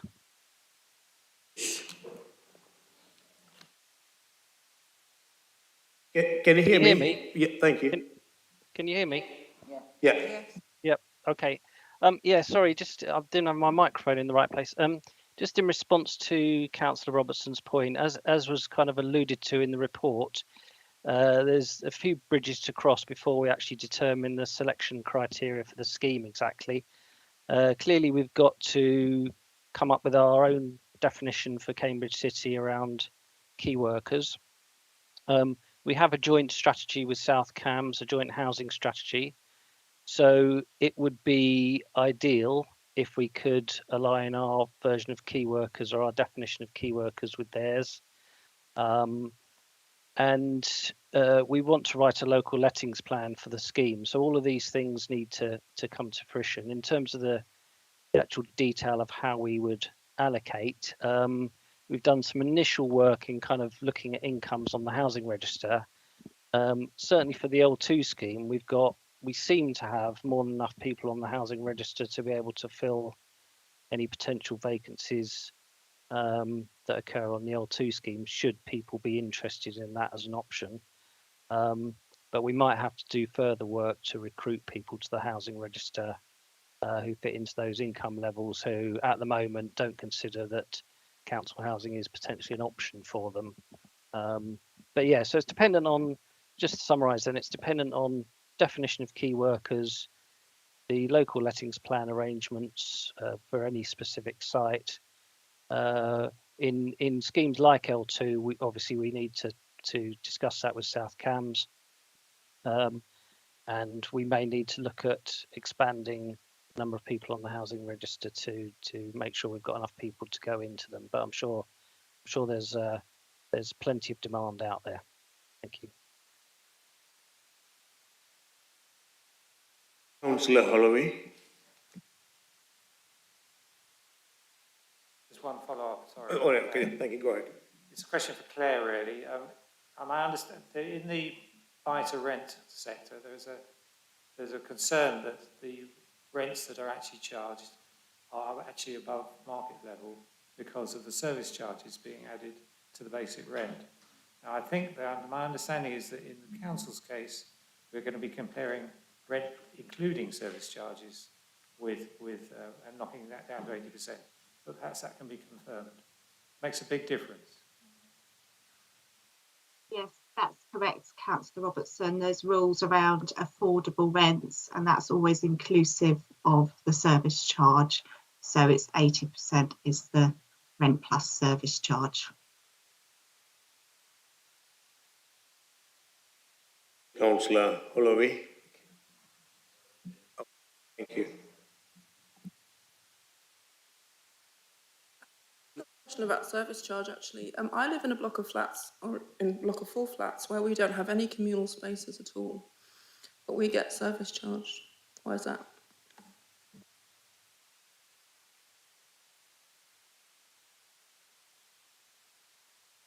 And additionally, we didn't, when I first moved in, we didn't have that, and then it was added. You should be provided with details of what that service charge is for. So you should have a schedule of what's being provided and what's being delivered for that service charge. Social rents are different to affordable rent. So with social rent, it's social rent plus service charge. When the affordable rent regime came in, it was a percentage of market rent inclusive of service charge. So there will be different tenants with a different arrangement. Okay, so I'll David, you've got your hand up there. Yeah, I was just going to add, do you want to respond to that? yeah, just quickly to add to what Claire was saying. Yeah, as she says, there should be a breakdown on the service charges you get when you get your letters of your rent each year. But if any of the tenants you represent, Lulu, or indeed yourself, have any specific queries, please direct them to me and we'll get them resolved. You'll get some emails, I think. Are there any questions? Yeah. Sorry. Yeah, more comments rather than questions. We welcome the ruling group to our point of view about key workers. When so recently as January, I was told in this chamber that key workers were only a priority in so much as although paid workers were when we discussed the budget. But getting back to this point, we welcome the building programme overall, but as my colleague Councillor Porra mentioned regarding the previous agenda item, it's disappointing to see such a loose commitment to Passive House, and we'd like to echo Councillor Howard in that we would ideally like to see a more defined commitment that is not quite so easily wiggled out of.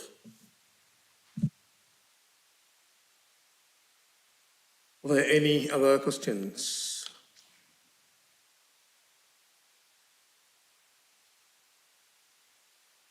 Now we will go to vote. Recommendations on page number 120 to 121 of the agenda. All those who are in favour, raise your hand.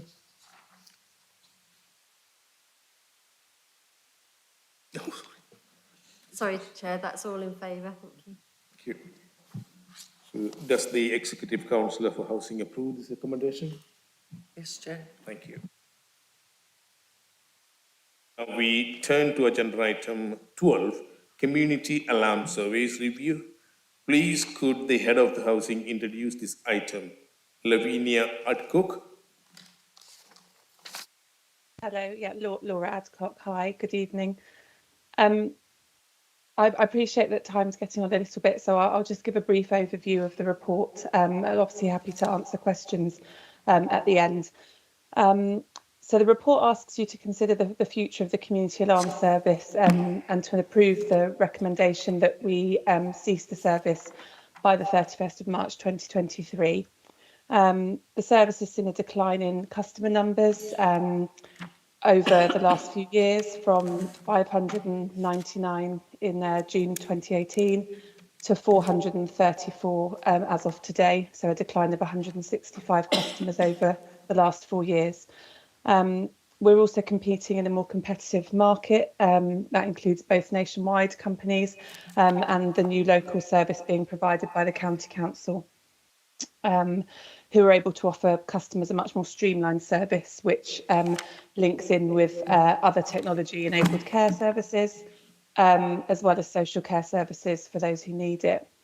In addition to that, the technological advances that we're seeing in the industry, including the planned switch from analogue phone lines to digital lines across the country by 2025, mean that we're at a point now where significant investment would be needed to be made to future-proof the service.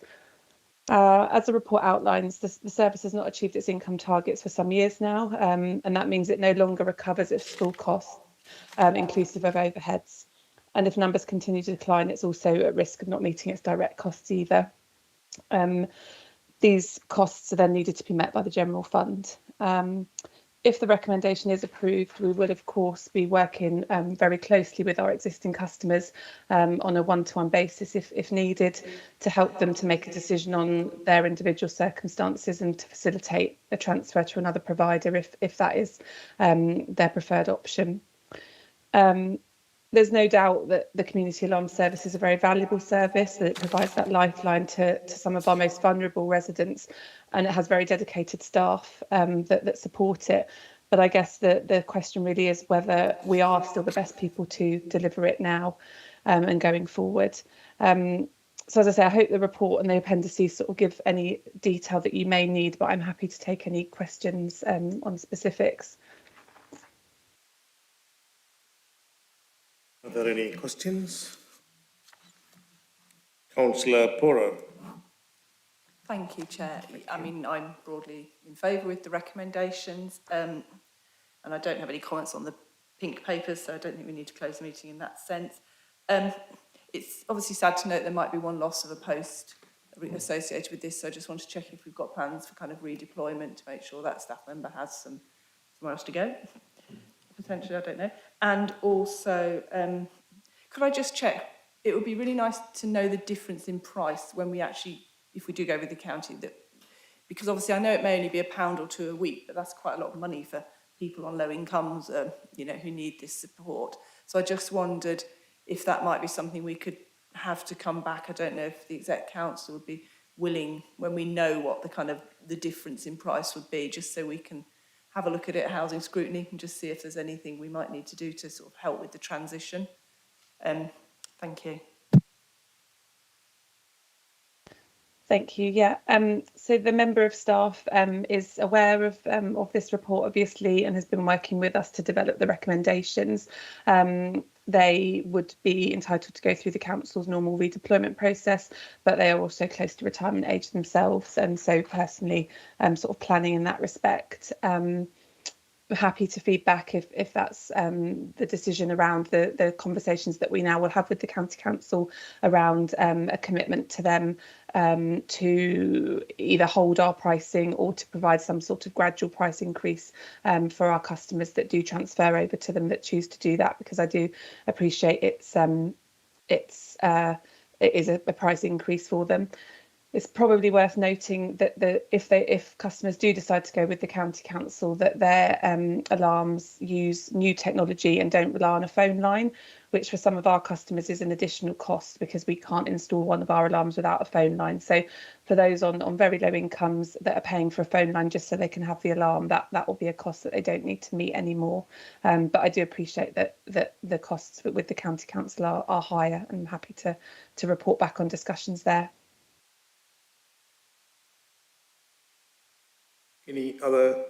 Yeah, Councillor Gothopper.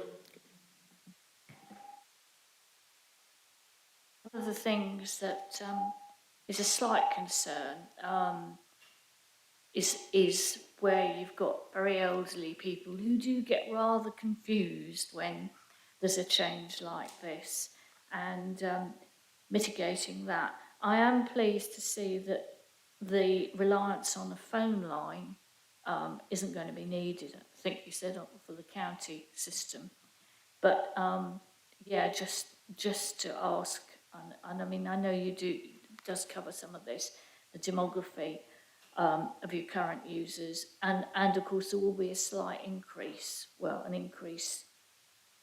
Oh, it looks as though there will be an increase from £3.42 per week plus VAT to £5 plus VAT. So yeah, I'd actually support the idea of some kind of sliding scale. But if it's done over a period of time, maybe that won't be a problem. But yeah, the confusion that, I mean, I know from personal experience that sometimes it is quite difficult to explain to my own relatives where a change like this is occurring. Thank you. Yeah, absolutely. And I don't think there's one size fits all approach to consulting with our customers on this. So we will send initial letters to them, but they will be followed up with phone calls, with one-to-one visits for people. Our officer has a very good relationship with a lot of our customers and is quite well aware of specific needs, but we would certainly be wanting to work with individuals and their families, any other support that we know that they've got, to try and make this transition as smooth as possible.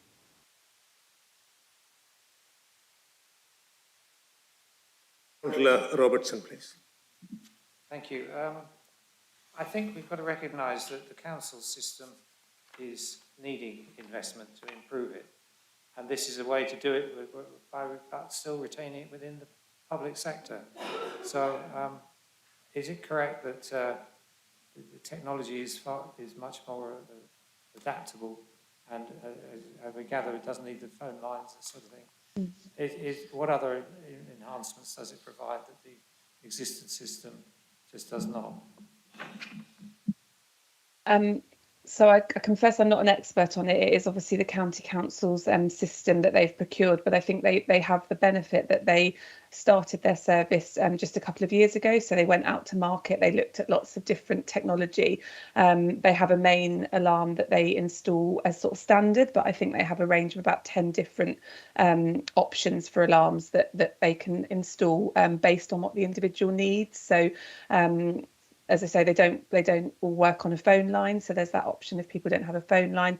They're much more able to connect different sort of ancillary devices too, so things like falls detectors and new technology around outside of the home as well as inside, which, as I say, at the moment, because our alarms rely on a phone line, technology for people that are still, you know, independent and going out and about, that the alarm that we installed is no use outside of their property, whereas the alarms that the county install can be.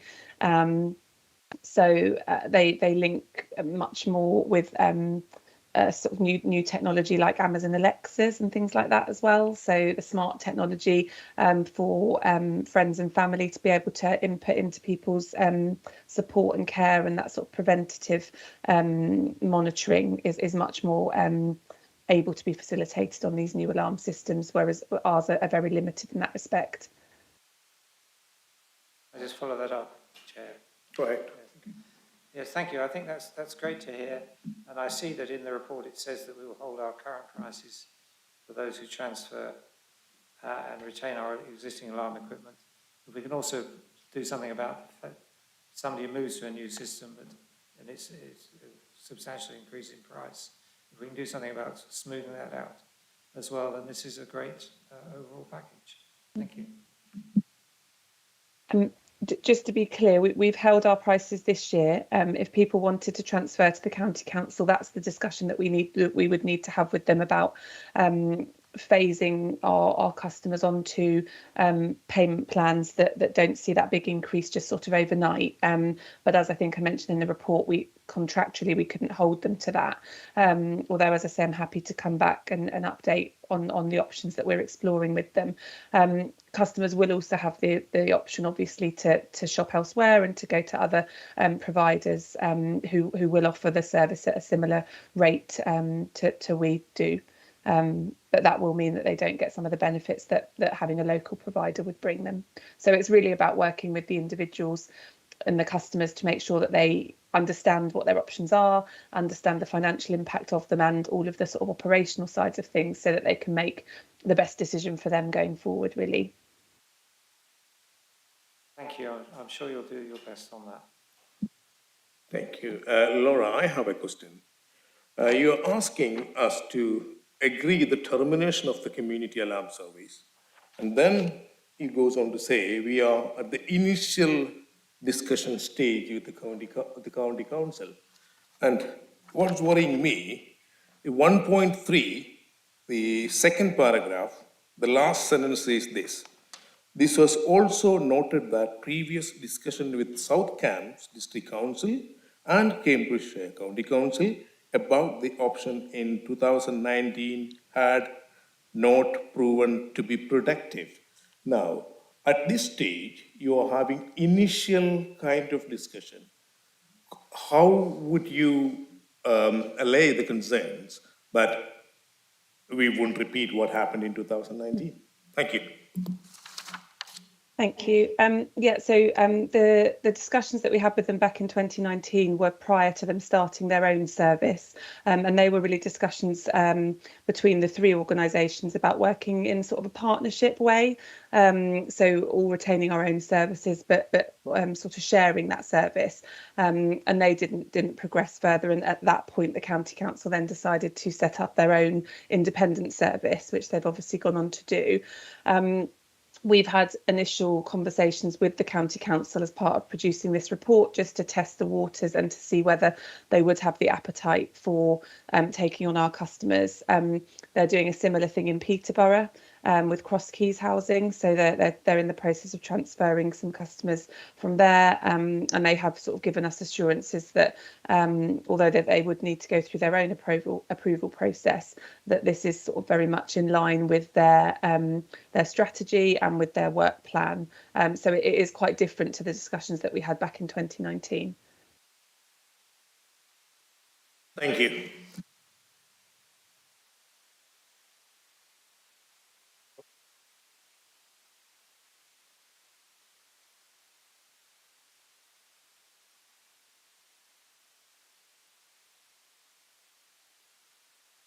One second.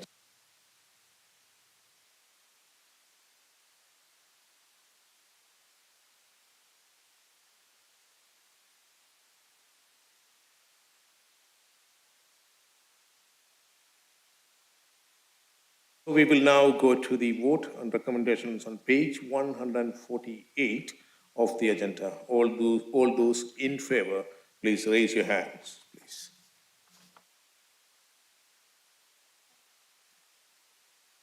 Unanimous, thank you, Chair. Thank you. Does the Executive Councillor for Housing approve this recommendation? Yes, Chair. Thank you. We now turn to agenda item 13A.